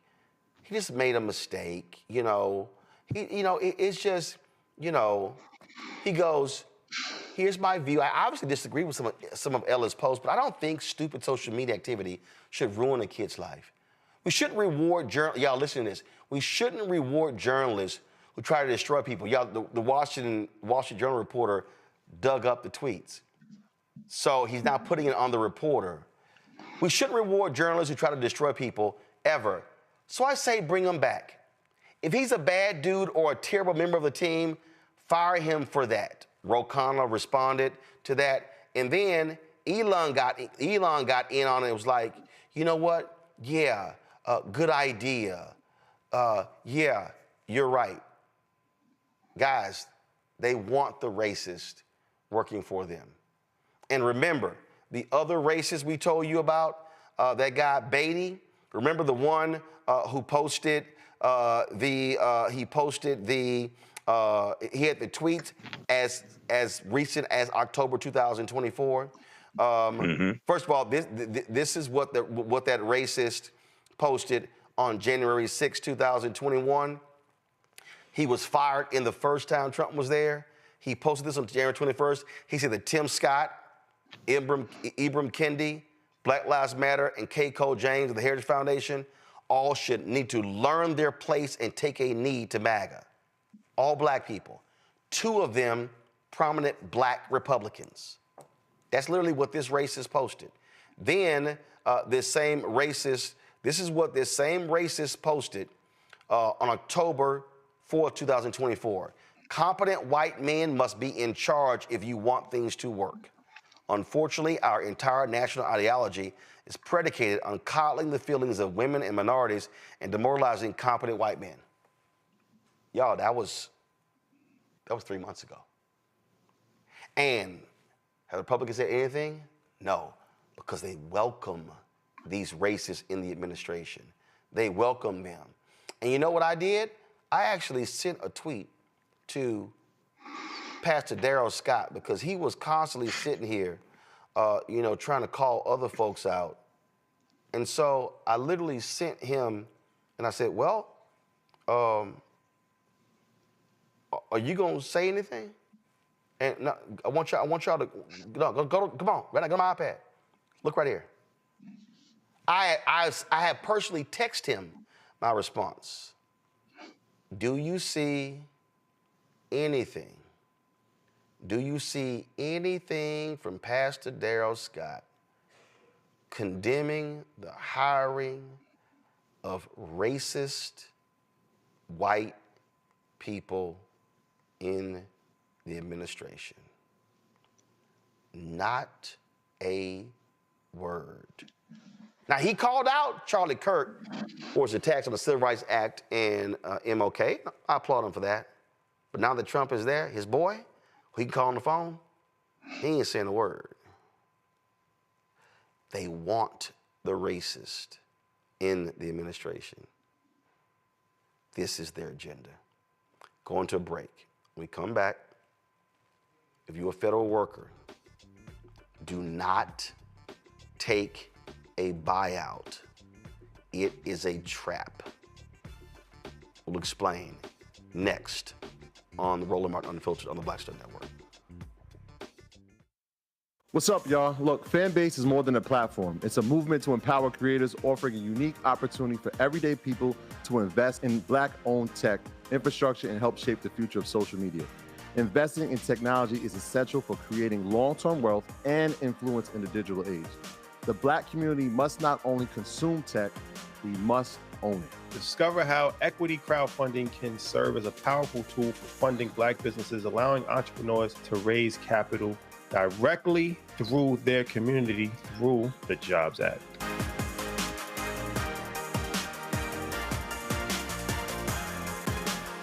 Now that Roland Martin is willing to give me the blueprint, hey, Cyrus, I need to go to Tyler Perry and get another blueprint because I need some green money. The only way I can do what I'm doing, I need to make some money. So you'll see me working with Roland. Matter of fact, it's the Roland Martin and Cheryl Underwood Show. Well, should it be the Cheryl Underwood Show and the Roland Martin Show? Well, whatever show it's going to be good.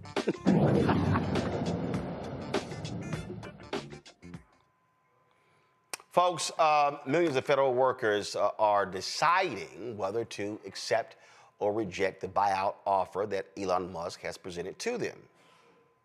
Critics say the offer is a bad deal because the criminal-in-chief, Donald Trump, is not authorized to make that kind of deal. Remember, Congress must approve something like that. Ben Dixon is a pastor, political commentator, author of God is Not a Republican, joining me now from Atlanta.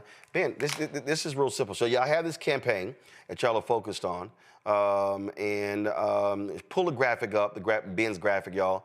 No, that's the book. So we were late showing the book, y'all. Showing the graphic, they're promoting, they're circulating for people not to actually sign this. Do y'all have it?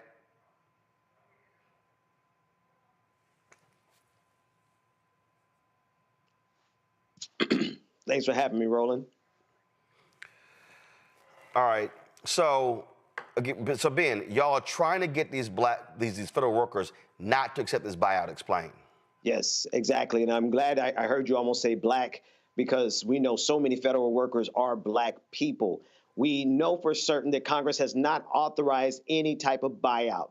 And we know for certain that this was off guard. A lot of people, even in Donald Trump's administration, was caught off guard by Elon Musk creating this buyout package. We are encouraging all federal workers to, one, not fall for it because, like you said, it is a trap. But number two, they are the front line holding the line against MAGA. We need them to stay in their jobs, in their positions, and make sure that they hold the line. Do not take the buyout from MAGA. Have you communicated with some? Because I saw one report earlier this week that an estimated 20,000 federal workers had actually accepted the buyout. I was talking. It's interesting. I saw this tweet. I brought it up yesterday from the right wing radio person, Buck Sexton, and he was like, "Well, it tells you these people won't accept the buyout because they want to keep these cushy federal jobs." And my response was, "No, idiot. It's because the buyout is not real. It's fake. It's fraudulent." This is the graphic. I just pulled it up myself. This is the graphic right here, Ben. Y'all pushing out. Federal workers do not resign. Do not resign. America needs you. Resist from within. Document everything. Demand excellence. MAGA will fail. But the most important thing, and spread the word, no MAGA buyout. But again, it's illegal. The federal, there's nothing there. There's nothing there. Congress, actually, it starts in the House. Congress appropriates money. There is nothing there in the federal budget that says, yeah, we're going to pay these buyouts. That's right. That's right. So it's smoke and mirrors, and it's to create a momentum. They're trying to create a momentum so that federal workers will quit on their own. They understand that they don't have the power. They have to go through the bureaucracy. They have to go through red tape to try to fire any of these individuals. And so they're trying to entice them to quit. But like you said, it's a trap. There's no congressional approval for this. This is Elon Musk talking out the side of his neck, trying to run a fast one on you. Federal workers do not resign. And if you know a federal worker, if you know somebody who knows somebody who knows somebody who's a federal worker, please spread the word. Do not resign. My panel, Matt. So, Pastor, what happens if people don't take these resignations or this buyout, and the administration says you got to go and people just decide not to leave? Like, what are their rights literally in terms of being in a federal building, removal? What does that process look like? The reason I ask that is my understanding is something like 2% of the federal workforce is considering taking this, which means the other 98% are not, which means there will be mass action, presumably, as it relates to firing. What is your understanding on their rights in terms of removal and that kind of thing if they choose not to take this buyout and their hands are forced? Well, thankfully, many federal workers are unionized, and many of the unions are speaking out right now, letting it be known that they are collectively denying and refusing to even consider this buyout. And so their first line of defense will be their unions, their union attorneys, those individuals who know how to file a wrongful termination suit. That's their next line of defense, to make sure you have your lawyers as much as you can get them, if you have them, to represent you immediately if you're fired. But while you're there, most importantly, we need you to document everything, because we expect a functioning government with MAGA, just like we did underneath Joe Biden. And so federal workers can document the incompetence that we know comes with MAGA. And also, I mean, I've seen some stories, Bill, Ben, if you can speak to this, that where some have speculated that if you take this buyout, it could have implications regarding your federal pension. That's right. No, absolutely right. The part of the buyout, again, this is something crafted by Elon Musk. So you have to think that this is something that comes from the corporate sector. And hold on, before you say, and it's literally the exact same language. He took it from what he did at Twitter. So they just copy and paste it. Right. He copied and pasted the fork in the road email headline. Right. And so this is him letting everyone know that it is Elon Musk. He is trying to show how big his ego is and how much power he has. He did not consult with any of the department heads, any of the cabinet members. He made this move. It was disruptive even to MAGA, if you can, imagine that. He superseded the disruption of MAGA. And to what end? To lie to people, to try to entice you to quit. That's how they win. Workers, federal workers, please, for the love of everything, hold the line, do not resign. Zachary.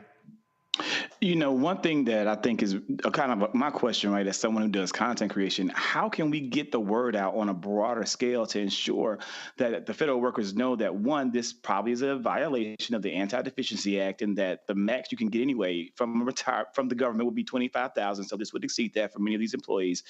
How do we get the word out so that they know to stay and just toe the line? No, absolutely. We have to get the word out one by one. We can't, there's no platform big enough that's going to come in and save us. So we need every content creator, every person in a text thread with your family, even some folks you haven't talked to in a while, anyone that you know from high school or college or your church that might be a federal worker. We need to reach them as individuals. We need everyone to do their part. The other thing is, I'm honestly, as I'm looking at the live audience with Brother Roland tonight, we need everyone in the live audience to go and recruit 5 more people to come and sit and listen to the wealth of knowledge that's happening here. It doesn't matter how much content we create if we don't get eyes on that content. So we need to get 100,000 Black folks watching Roland Martin every night. That's how we get the word out. Michael. Pastor Ben Dixon, can you talk about exactly what a civil service employee is and how that differs from an appointee? Yes. And how does this play into this whole buyout? How does this play into Schedule F employees, which is part of Project 2025, and eliminating about 50,000 at least employees and replacing them with Trump loyalists?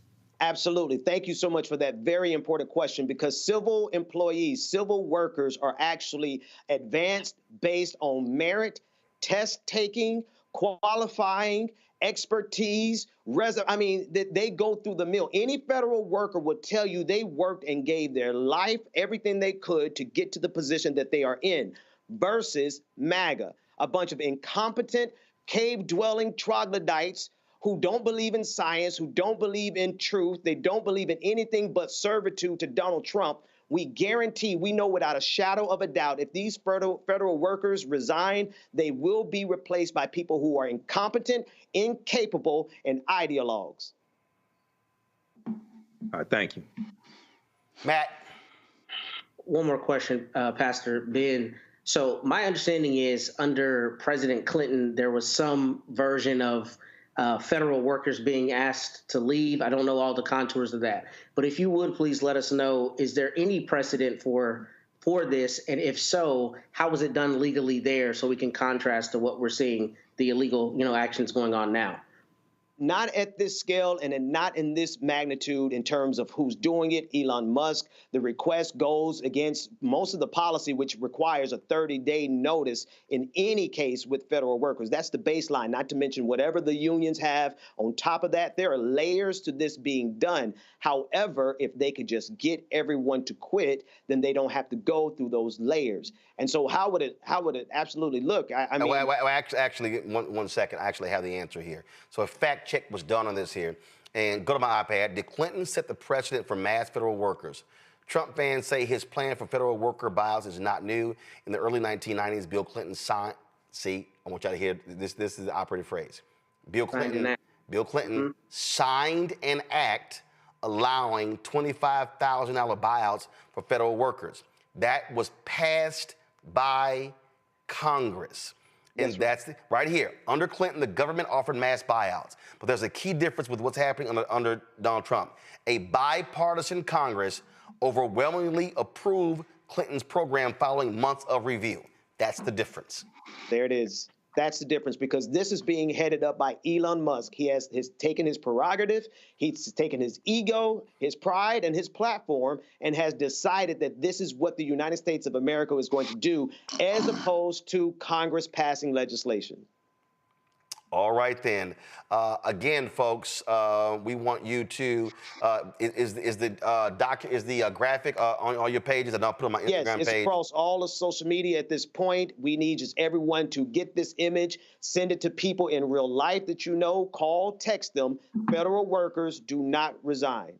Absolutely, because again, if you voluntarily take the buyout, you're also putting in jeopardy your legal status. So and I'm sure Matt, being a lawyer, will tell anybody, you want to protect every legal opportunity that you have. You don't want to take that buyout. Don't even get near it. And I need people to understand. I know Christopher Wray and these other people, they resign. Y'all, I'm just going to tell y'all this here. When I worked at a radio station, KRLD in Dallas, Jack Hines was a news director, and so Jack wanted me to resign.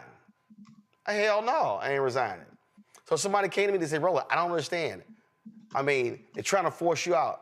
I said, you never quit because you can't file for unemployment insurance. That's right. I said, you let them fire you. Y'all, getting fired today ain't the same as it was 30, 40 years ago. I don't give a damn. Let them fire you. That's right. Then you have a better legal standing. Then the unions can file lawsuits on your behalf. But what you don't do, you don't voluntarily quit. That's right. You don't do it. So much. All right, Ben, I appreciate it. Thanks a lot. Thank you, man. Thank you.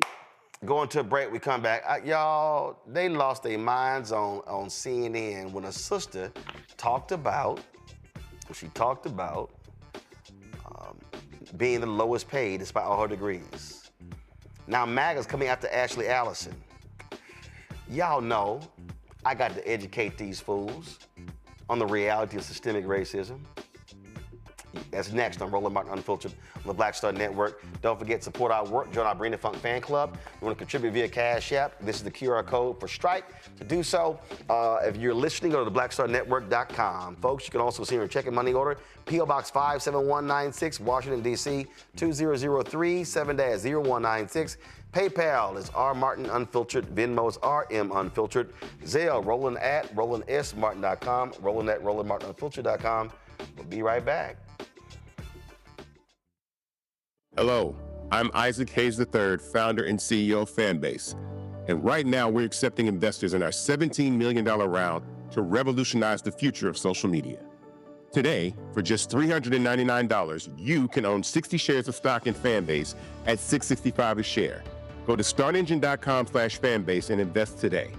While the big platforms have grown too massive and disconnected from their users, Fanbase is building a platform where creators and users truly come first. We've already raised $4.8 million from everyday investors who believe in this vision, and now you can join them. This is your chance to invest in a social media tech company with over 1 million users that is disrupting media by allowing anyone to reach all of their following and monetize their content from day one. The market is changing, big platforms are failing to serve their users, and Fanbase is stepping up to fill the gap. Don't wait until it's too late. Invest now. Invest for yourself and your future. Go to startengine.com/fanbase and own the future of social media.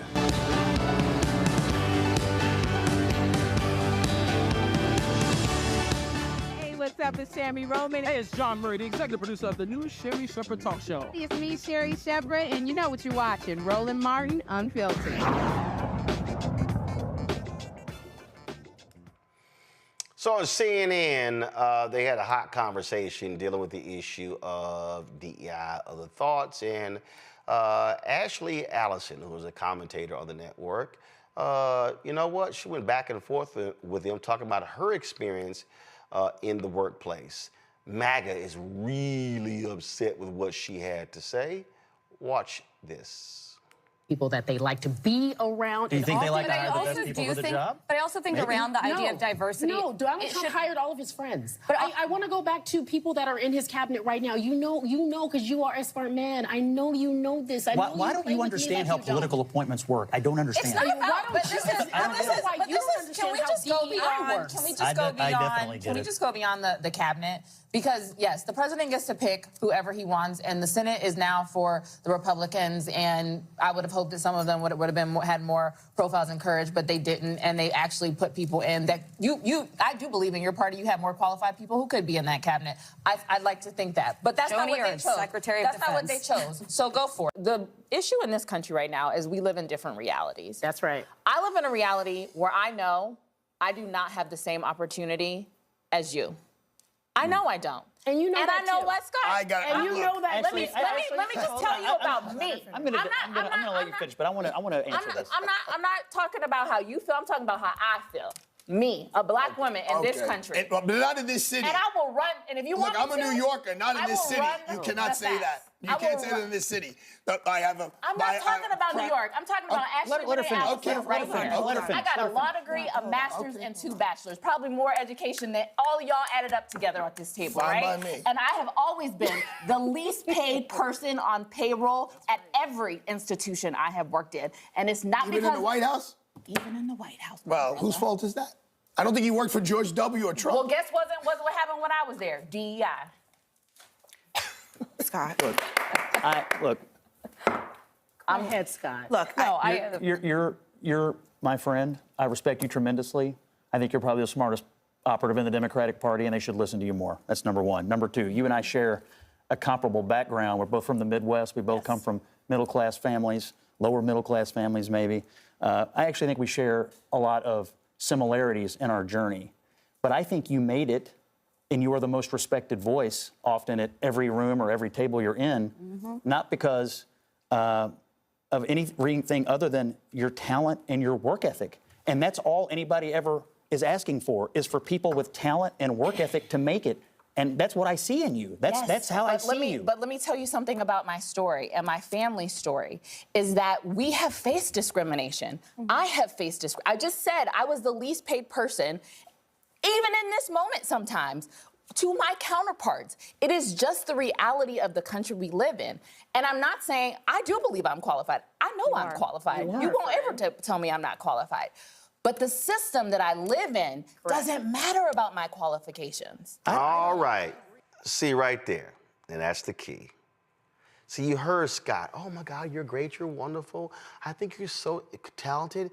It's about hard work and your knowledge. She's like, dumbass, you didn't hear what I said. I'm talking about the money. I'm talking about being grossly underpaid. See, this is what the right wing does. And see, remember, Pence and Trump last time, systemic racism. I don't believe in it.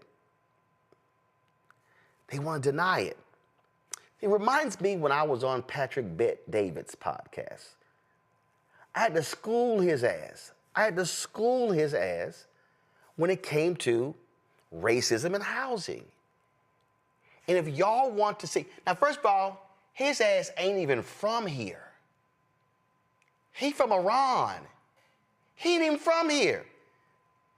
He tried to say in an interview, why don't I go back to the neighborhood I grew up in? Why don't your ass go back to the country your ass from and fix that? Watch this. I just want y'all to understand how these people are nuts. Are you familiar with Palmdale? I'm gonna need you to be drug tested. Seriously. Yeah. Do you even know today? We've done the stories in Florida. When somebody's black selling their house, the appraisers will come in and literally give them a value $100,000 to $300,000 less because they're black. You know that that's actually happened, right? You'll take one story and say that. Oh my God! On how many occasions has that happened? Are you serious? Do you think a message like okay? Why don't you go ahead and Google? Why don't you go ahead and Google? How many times has that happened? No, I believe it's happened, but how many times has that happened? The New York Times literally just did a story talking about the systemic racism that exists within housing appraisals. This is a fundamental problem. I'm trying to see you're living in a different reality. What progress are you making by saying that? What progress? So what you're doing? I'm trying to end that. Okay. Do you know how inherent? Okay, hold on. You say you're Middle Eastern, right? You're trying to. Hold on. You said you're Middle Eastern, right? I am. Yes. How would you feel? How would you feel? Yes. If you're selling your home, you've got a home that you know, right? And you put upgrades in it, and you know your home is worth $500,000. Yeah. And somebody comes into your home, and they see your photos, right? And they see your family, and then they go back and they go $350,000. You go, what the hell? So you tell that story. Wait, one second. To get people to be convinced that that's happening. It's actually out of 1,000 appraisals. Oh my God! Out of 1,000 appraisals, how many times does that happen? Out of 1,000 appraisals, how many times does that happen? You want to pull that up? Tell you want him to pull that up? That's your world, though. Out of 1,000 appraisals, how many times does that happen? Let's just say it happens. It is a significant issue in America. Oh my God! And wait, one second. And then when the woman takes, a black person should not have to remove their photos from the wall and remove black art and remove black books to have a white appraiser then come in and go, oh, it's actually 550. So one second, because I'm going to show you how it impacts generationally. Here we go. So when you, follow me here, because this is housing in America. When you then get that lower appraisal, you then cannot sell your house for the higher value, which then means you are not then taking those proceeds and being able to invest, being able to send your kids to school. And what I'm trying to explain to you is there is a world out here that for some reason you're like living in Unity world that ain't the real America. Brother, you have the wrong guy. And I'm trying to get rid of that stuff. You have the wrong guy here. You have the wrong guy. I'm trying to get rid of it. Okay, good for you. I am as well. But you have the wrong guy here. And here's what I mean by that. So when you ask the question, what do you do if they appraise your house $350,000 less, right? That's your question. Okay. I don't see myself as a victim.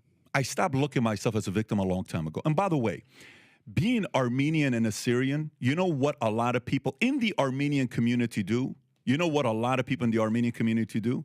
They sell victimhood mentality. I'm raised with that, which is the statement of mechka. I know you don't know what the word mechka means. Mechka means, oh, poor Roland, oh, poor PBD. I don't see myself as a victim. And the other part is when you use one story as an example to divide and get people even angrier, because out of 1,000 appraisals, this happened one time, I don't think you're unifying when you say a statement like that to say, hey, this is what's taking place all the time. But going back to it, so you left because you wanted better economic situation for yourself. Listen to what you just said. Again, I'm having a hard time listening to what you just said when you're saying it's so fundamentally flawed because when you say, oh my God, you see yourself as a victim. You do. No. You're selling it as a victim. No, I'm not. What I'm selling is a reality. What I'm selling is when this is, again, since you didn't, I guess you couldn't pull it up. Okay. Oh, he did pull it up. Okay, the Biden administration, the Federal Housing and Finance Agency released 47 million appraisal reports to the public for the first time. The appraisals, which were compiled between 2013 and 2021, present evidence of a persistent, widespread practice in the home appraisal industry to give higher values to homes when the occupants are white and devalue them if the owners are people of color. That's such bullshit.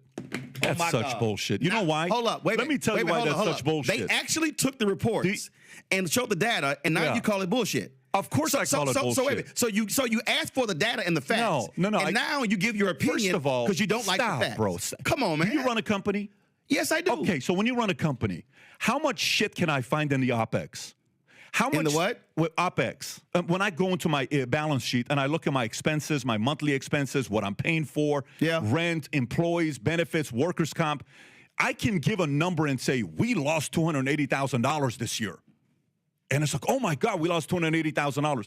And then I open up the balance sheet and then boom, I'll see you're moving your face like you don't know what I'm talking about. First of all, when I see a data like this, tell me the whole story. To jump to conclusion with something like this without seeing the entire story is ludicrous to make a comment like that. But analyzing the millions of appraisals by using census tracts as a proxy for neighborhoods and comparing communities with nearly identical housing stock, two researchers found that the results showed a clear correlation. The higher the proportion of white residents in each community, the higher the appraised value of individual homes. They compared similar data. See, again, you want to reject the facts. And what I'm trying to explain to you is I am refusing to constantly have people give data without me having access to the entire thing for their own benefit to divide So it. what you're saying is, in order for you need access to the 47 million home appraisals. I'd love to for see yourself. I would love to see it. Okay, guess what? It's a federal agency. File a FOIA. I'd love to see it. File a FOIA. But here's file a what? A FOIA. Okay, so I'd love to see it. You know why? Here's the part. How often do you see data being used and we don't know the whole story? Both sides. How often? Well, first of all, we see data out there, but what I'm saying, I'm looking at data, actual data, and I'm also looking at a reality. And here's what I'm saying to you. And again, this is what you, for some reason, you're not fully accepting. What is the most consistent way Americans have been able to actually build wealth? It has been through housing. That's been historical. And when you are black in America, this is not an opinion, this is not a perspective, it's a fact.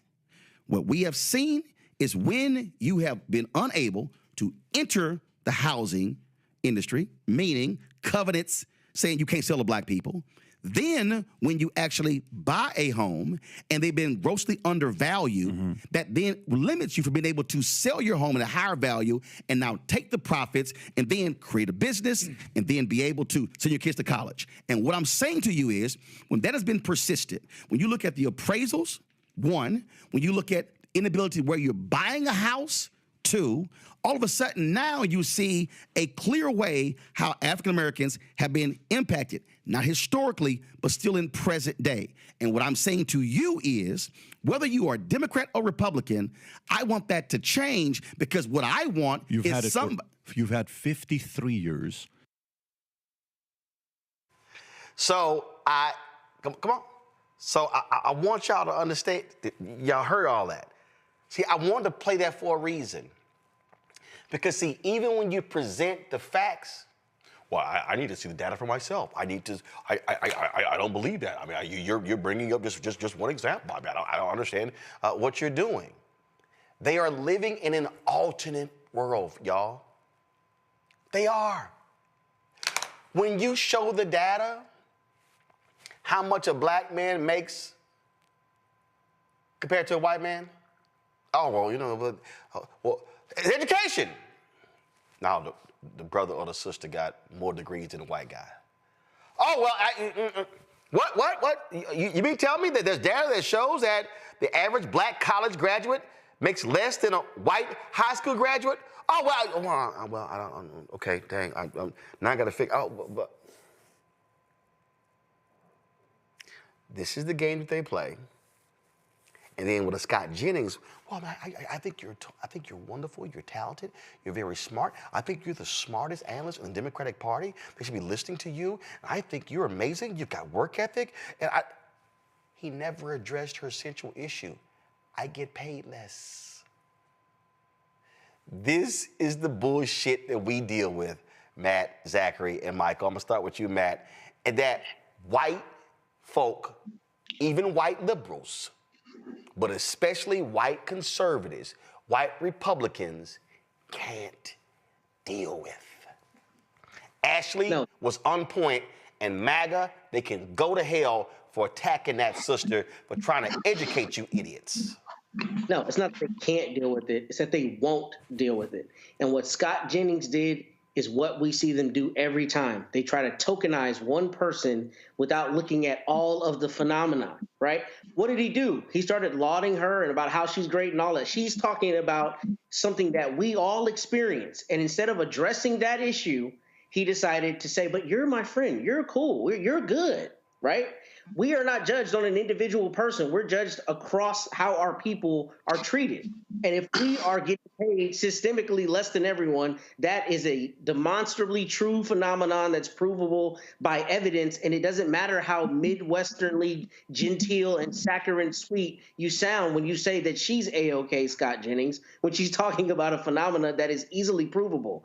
It's not that they won't or they can't deal with it. It's that they won't deal with it. And to that particular that they won't deal with it, Michael, here's Frank Luntz trying to white mansplain how folks in my focus group, they just don't want to hear these things because you make them feel bad. Listen.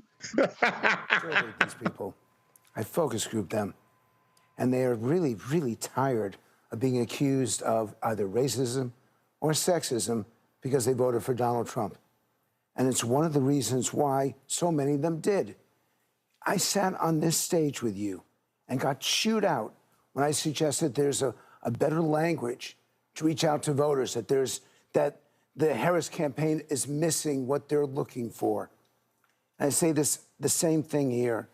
Americans just want to be Americans, not hyphenated Americans, not female Americans, Black Americans, Jewish Americans. They just want to be Americans. How do you think it makes people feel, Black people, women, any person who has immutable characteristics about themselves, to be told every time that something happens that because they exist in a particular role, it is their fault? How does it make them feel? How does it make people feel when they're told that they're a racist? No. I mean, answer. But answer my question. I am, because these are predetermined considerations. But no. You were going You're to assuming. You're telling me I'm. Do you want an answer? Well, you're not answering my question.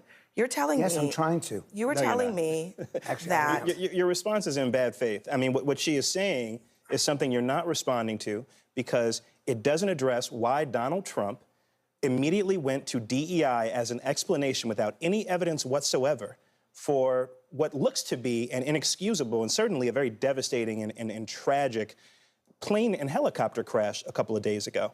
And instead, you pivot to talk about how terrible it is that some people who voted for Donald Trump are being called racist and sexist. You're refusing to grapple with. It was actually a 10-minute segment, and there's no way in hell I was going to play all 10 minutes because, I mean, that bullshit gets on my nerves. But, Michael, this is the fact. White folks in this country, especially white conservatives, oh, my God, you're saying these things to them, and we're Americans, and we're not hyphenated, all this sort of stuff. Well, they don't like hearing bad news.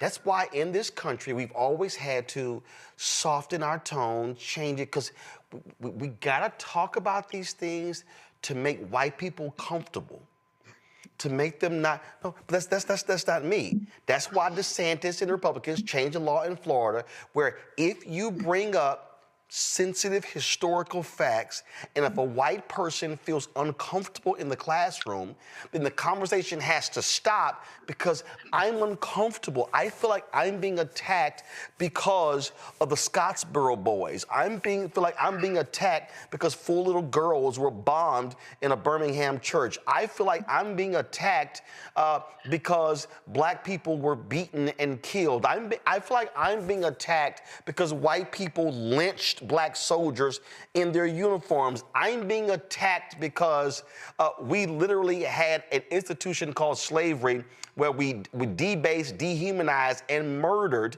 and subjugated people of African descent. And so, therefore, since I feel attacked, we can't talk about it. We can't mention it. We can't talk about it. And so, oh, I'm sorry, we can't talk about how black women, you're being grossly underpaid, but you got multiple degrees. We can't talk about the black people in corporate America who train the white people who then get promoted, but the black person who's far more qualified never gets actually promoted. No, we actually can't talk about those things because, Michael, it makes them uncomfortable. Well, you're going to stay uncomfortable when I speak. So not only multiple degrees, but more student loan debt. And part of Project 2025 is to eliminate student loan forgiveness. Okay, and so you're not going to have the student loan forgiveness under the Biden-Harris administration you're not going to have that under the Trump administration that you had under the Biden-Harris administration. But the comments here about Scott Jennings, and I can't stand Scott Jennings. I can't. I see him sometimes on CNN, but what he did was he does what Republicans and Black Republicans always do when they are backed into a corner.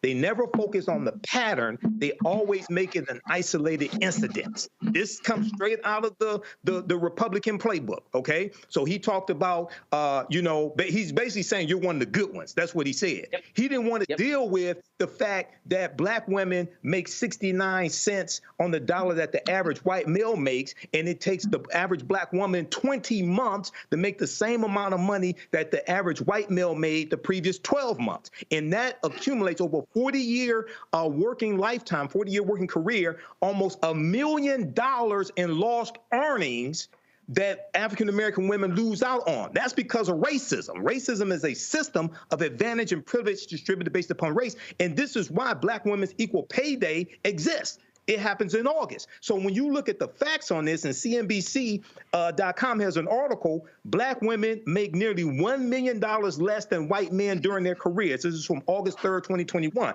Go check go deal with the facts on this. So, and this is dealing with economics. They don't want to deal with economics because the whole purpose of racism was to maldistribute wealth, power, and resources into the hands of Europeans. And they are reconsolidating that in this whole backlash that we see, the attack on DEI, rescinding affirmative action. This is countersetting the racial reckoning that took place after the death of George Floyd. And they said, we're done with this. Donald Trump is back in office, and they are putting in place Project 2025. Hashtag we tried to tell you. Zachary. They are feeling bad because they feel guilt. And the guilt hurts. The guilt hurts. It's what their ancestors did to our ancestors, and it's what they are doing currently to us and to people like Ashley Allison, who is one of the most gifted and talented journalists that we are blessed to have on our television screens. Not only is she a phenomenal journalistic personality and voice, but she is an entrepreneur who is fighting and combating misinformation and disinformation in the Black and brown communities through Watering Hole Media. I'm a huge fan of Ashley, not of CNN, I prefer, Roland Martin Unfiltered and Black Star Network any day of the week. Everything that Michael said, I once again want to reiterate, hands down, this is all laid out in Project 2025. If you would have read it, if you would have just, or not read it, look at all of the content that was being pushed out all across social media platforms about this, you would have seen that the plan is to not only take away opportunities for minorities to go to college, but to take away that funding, to take away Pell Grants, to take away student loans. All of that's in the pipeline and probably going to come down on us so that we will be able to, or be forced back into the Black jobs. They don't want us in the C-suites. They don't want to see our faces in the workplace. They don't want us represented. They want us in those fields working what they determine to be our Black jobs. And we have to do all that we can to educate our people and encourage our community to fight back through the available means to ensure that that day doesn't happen. We have earned our place. Where we are, what we have earned it. We have over-earned it. We are oftentimes, just like Ashley said, underpaid, undersupported, and underfunded, continuously and consistently. DEI didn't give us any advantages. All it did was give us due consideration. DEI did not give us any advantages. All it gave us was due consideration. The reality, what's this? What does it say, Matt? I don't see color, Roland. I don't see color. How often do you hear that? Oh yeah, which is first of all, I don't see color. Yes, you do. Yes, you do. You see color, and you think I'm the Black that's acceptable. I'm okay, right? You're the one that's all right, Matt. Doesn't matter how we treat the rest of them. You're okay. That's exactly what you saw Scott Jennings do. You're the Black I'm okay with, Ashley. That's what we're seeing. And that's the whole trick of the colorblind society. Dr. King wasn't fighting for a colorblind society. He was trying to dismantle white supremacy and racism. He was very proud to be Black. He talked about that before. He said be black and proud. What they tried to do, what Donald Trump said on January 20th at the when he was inaugurated, is going back to a Supreme Court ruling that Clarence Thomas made. He made the majority decision on it. I forgot the case.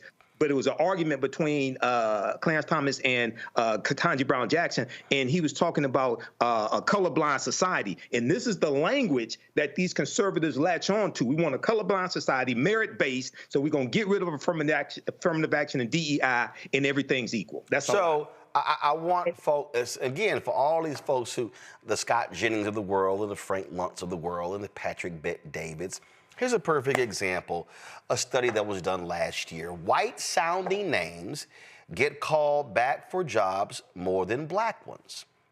This is from NPR. It's dated April 11, 2024.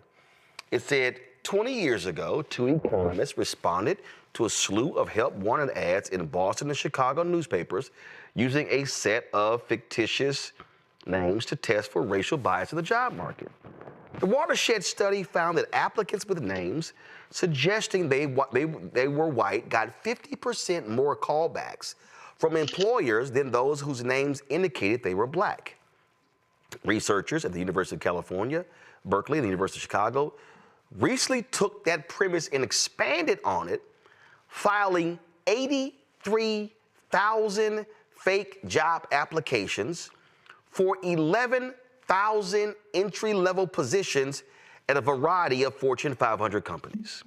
Their working paper, published this month, entitled A Discrimination Report Card, found that the typical employer called back the presumably white applicant around 9% more than the black ones.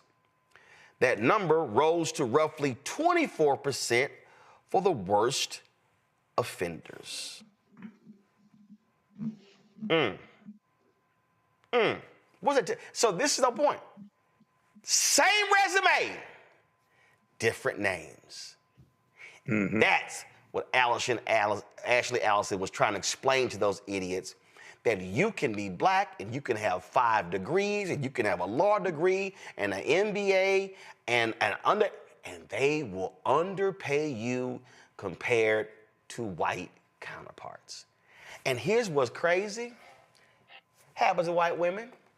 I remember there was a woman who went to seminary and applied for a job at a Southern Baptist Convention church. She was a single white mother. And there was a white man who applied for a job, and the church literally told her, she was already there, the church told her that they were going to pay the white man more because he was married and had kids, and she was a single woman. Not, are you doing the job?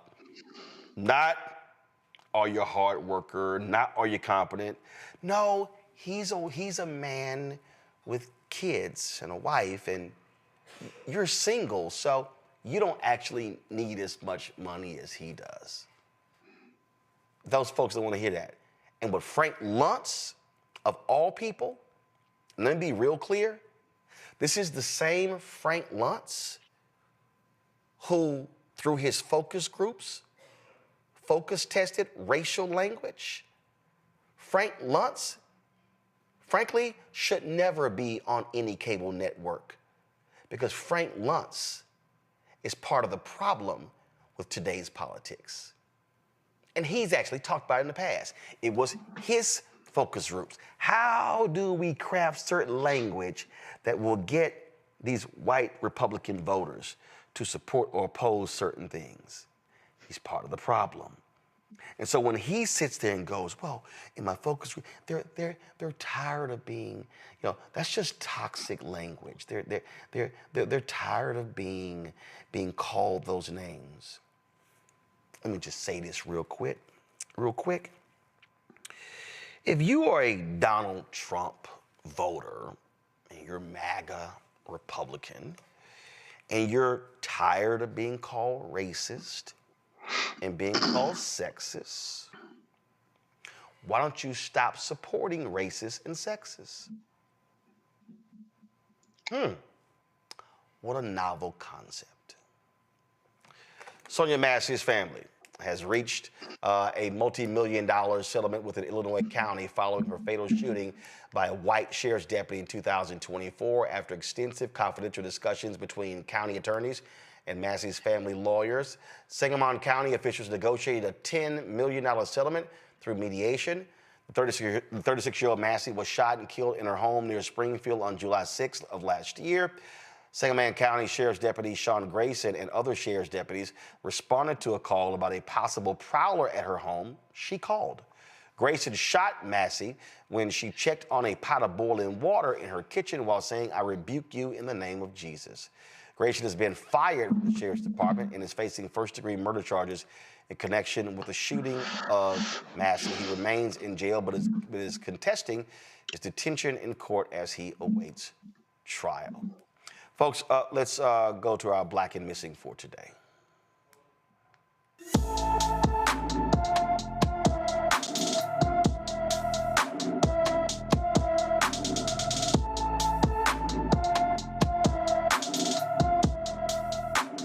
On October 2nd, Kaylin Alicia Anderson was last seen in Huntsville, Alabama. The 18-year-old is 5 feet 5 inches tall, weighs 136 pounds, has black hair and brown eyes. She was last seen wearing green pajama pants.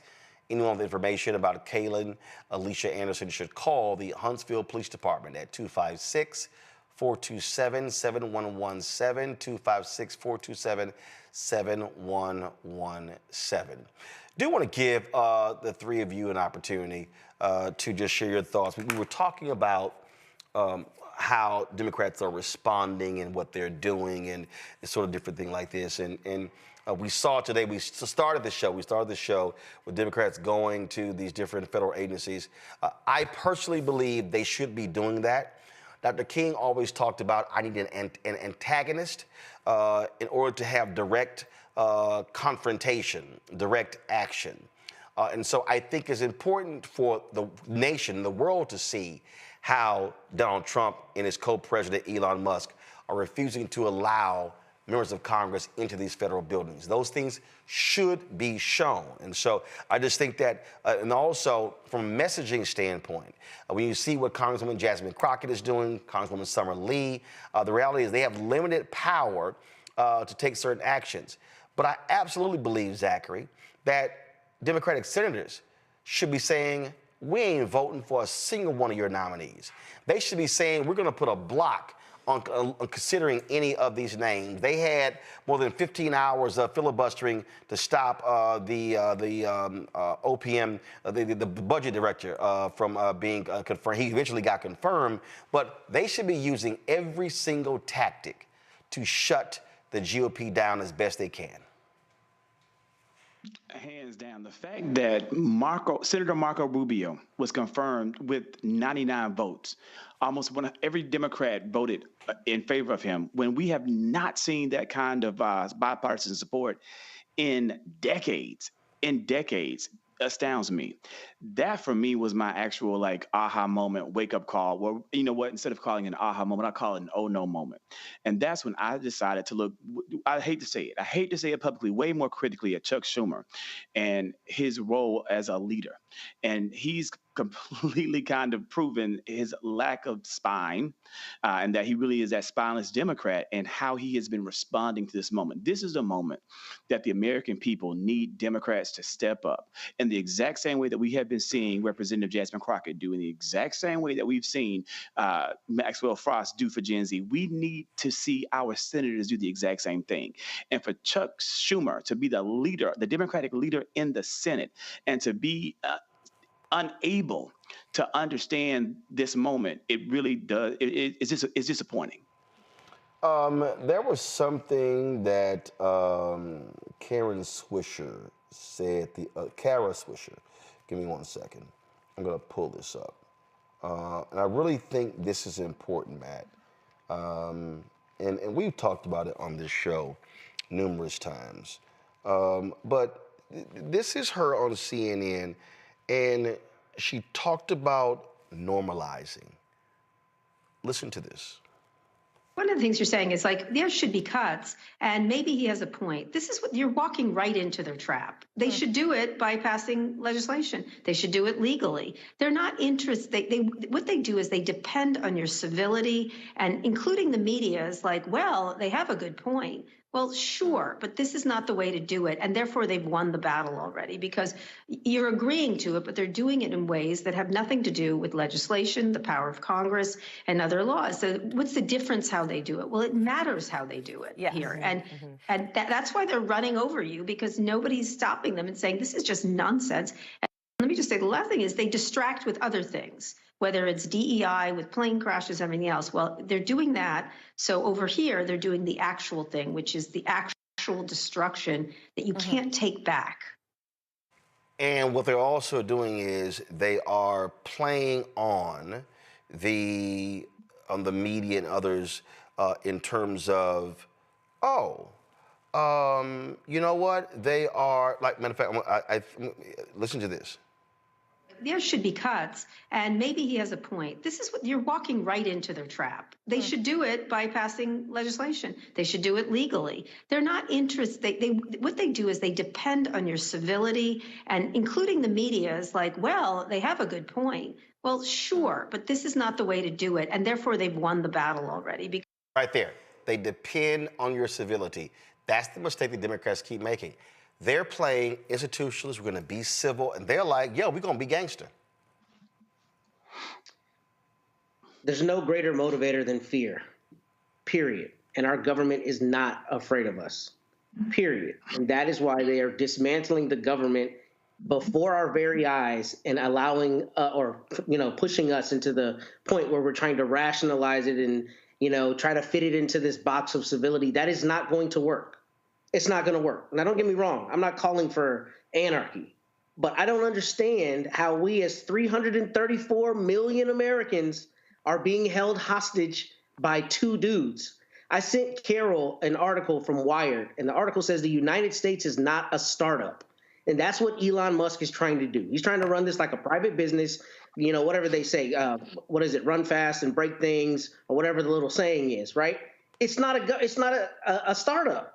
This is the United States government. So when we're talking about, various agencies being dismantled that affect essential services that people rely upon, like that's the thing that I don't understand from the standpoint of, even if you're a Republican, even if you're a fan of small government, the idea that the government is being dismantled, just the basic essential services are going to be dismantled, extraordinarily concerning to everyone across the political aisles. Right? Theoretically, you can be a person who is a conservative, but who does not like the idea that the Constitution is being run roughshod by people who don't even have, an obligation because they're elected. Elon Musk folks are not elected. They're tech oligarchs. And the problem is this government is going to be, completely eradicated down to the studs, just like this article says. They're going to rebuild it in their image in the way that is advantageous to them. And in the meantime, we're going to sit and debate every finer, granular issue of political strategy on how to approach it within the normal confines when they are not playing the normal game, right? It's like the kid when you play a game with the kid and they just refuse to abide by the rules and they do whatever they want and they declare themselves the winner. You either don't play with that kid, or if you end up having to give them the smoke, you give them the smoke. That's where we are. We cannot use the same mechanisms we normally use.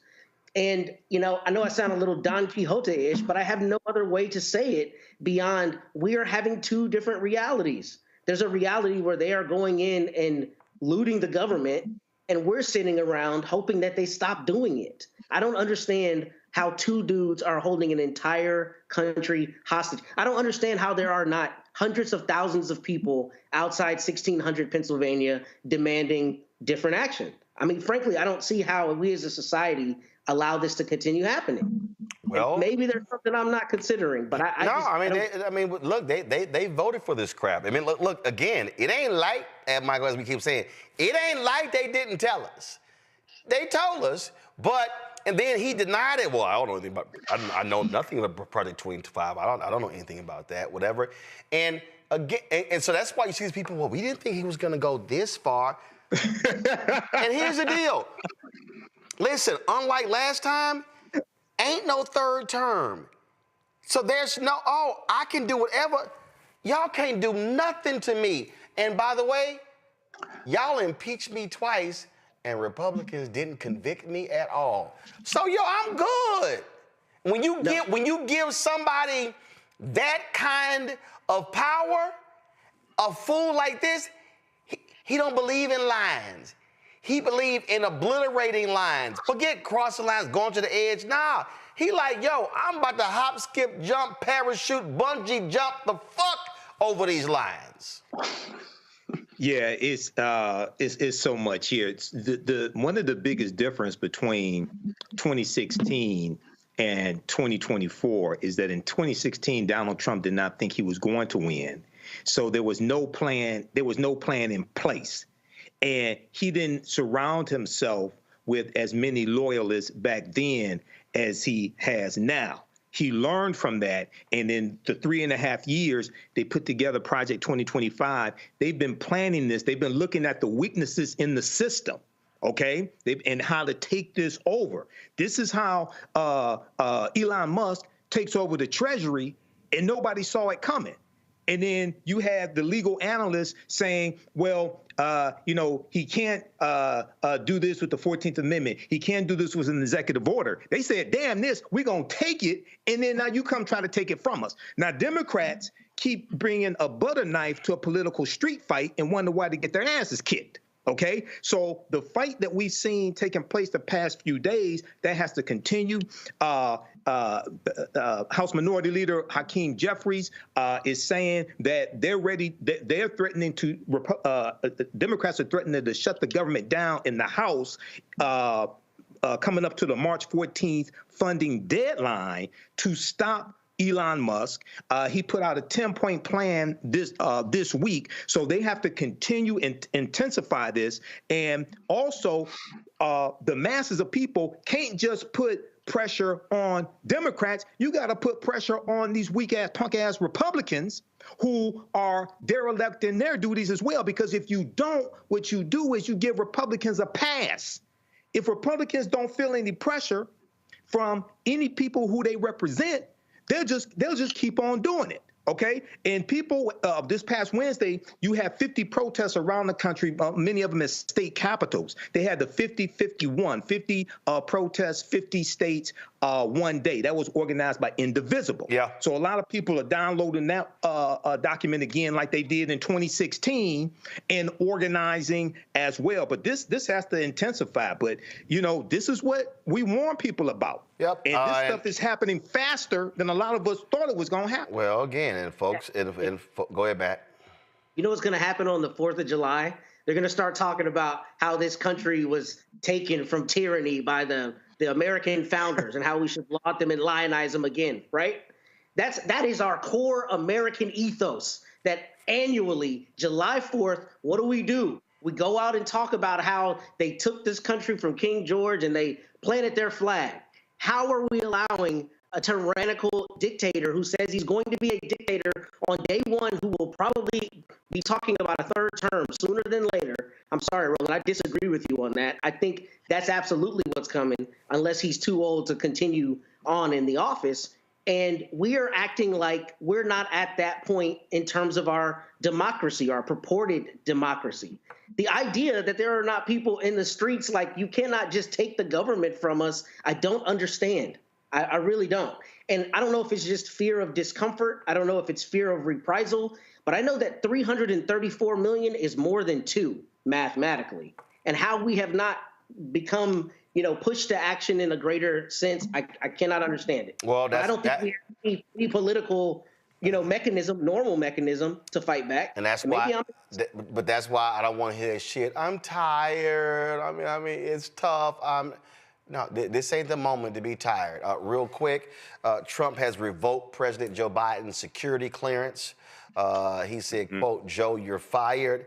And then this idiot has appointed himself chairman of the board of the Kennedy Center. He's fired all of the board members, even though he actually can't do that. But again, He thinks he's a king. That's what happens. Right. Gentlemen, I appreciate it. Zachary, Matt, Michael, thank you so very much. Hey, folks, we do our best to cover all these stories. It's a lot of stuff I didn't get to. Understand, this stuff is real, what's going on. This stuff is real. And what we are seeing is an absolute coup, a takeover of this country. And if you are going to sit silently by, that's all up to you. We won't. We will speak truth to power. We will call things out when we see them. We will show you what the facts are and what needs to happen. But your support is critical for us to be able to do that. I keep telling you, there are no millionaires and billionaires sending us money. It's not. Oh, I know a lot of these people. I know a lot of these entertainers and folks in finance and folks in corporate America. They ain't supporting us. Now, when they get in trouble, I get a text. Hey, can you talk about this? Can I come on? They're not supporting with their resources. And so I appreciate every single one of you. I see some folks who are in our chat. Brother said, man, I sent my $50 in. I appreciate y'all who do it because the work that we are doing is so vitally important. We're rolling out a test show next week. I can't wait till you hear it. We're going to have new episodes of course, Balanced Living, new episodes of The Black Table. I'm looking to launch a business show. So we are all about the focus of covering the news and the issues that matter to you. So we want you to do us a favor. And this is very simple. 20,000 of our fans contribute on average $50 each. That's $1 million a year. That is absolutely vital, important for us to cover expenses, for us to be able to travel, for us to be able to be on the ground. Because listen, I'm not trying to sit behind this desk or sit over there every single night. No, we know we're gonna have to be out there covering the stories, going to cities and towns across this country like we've done over the last 6 years. So your dollars absolutely make that possible. So if you want to give via Cash App, remember Cash App has closed down all of our accounts because they changed their rules when it came to the type of companies. You can only have an LLC. Well, we are an Inc. So we're not an LLC, and so that's why we had to shut those down. But of course, we figured out a way around that. If you want to give us via Cash App, use the Stripe app. The QR code is right there. Very easy and simple to use. If you're listening, go to theblackstarnetwork.com to check it out. Send your check and money order, P.O. Box 57196, Washington, D.C., 20037-0196. PayPal, R. Martin Unfiltered. Venmo, RM Unfiltered. Zelle, Roland at RolandSMartin.com. Roland at RolandMartinUnfiltered.com. Don't forget, you can download the Black Star Network app, Apple phone, Android phone, Apple TV, Android TV, Roku, Amazon Fire TV, Xbox One, Samsung Smart TV. Also, get our merchandise. That's right. Our 2 shirts right now. We got other merchandise you can get, but hashtag, we tried to tell you, FAFO 2025. Also, don't blame me. I voted for the black woman. Go to RolandMartin.creator-spring.com, RolandMartin.creator-spring.com, or go to theblackstarnetwork.com. You see the QR code. You can use the QR code right there as well to access that information. Of course, be sure to get a copy of my book, White Fear, How the Browning of America is Making White Folks Lose Their Minds. Yes, we took Target off of that. And so that's how you can get it. Download the audio version, which I read on Audible. And of course, you can also, what am I leaving out? Oh, of course, want you to download Fanbase, invest in Fanbase. And if you want to be invested in it, they've raised $8.5 million. The goal is to raise $17 million in this Series A raise. Go to startengine.com/fanbase or download the app Fanbase as well. Folks, that's it. I appreciate it. As we always close the show on Friday, we show all of our donors, and so we thank all of them. We thank you for watching. I'll see you on Monday. And let's see, who am I picking? You know what? Damn it. I want the Eagles to win. I want the Eagles to beat Kansas City. I want Jalen Rose to win. Because I don't support quarterbacks that like MAGA. I'm out. Holla!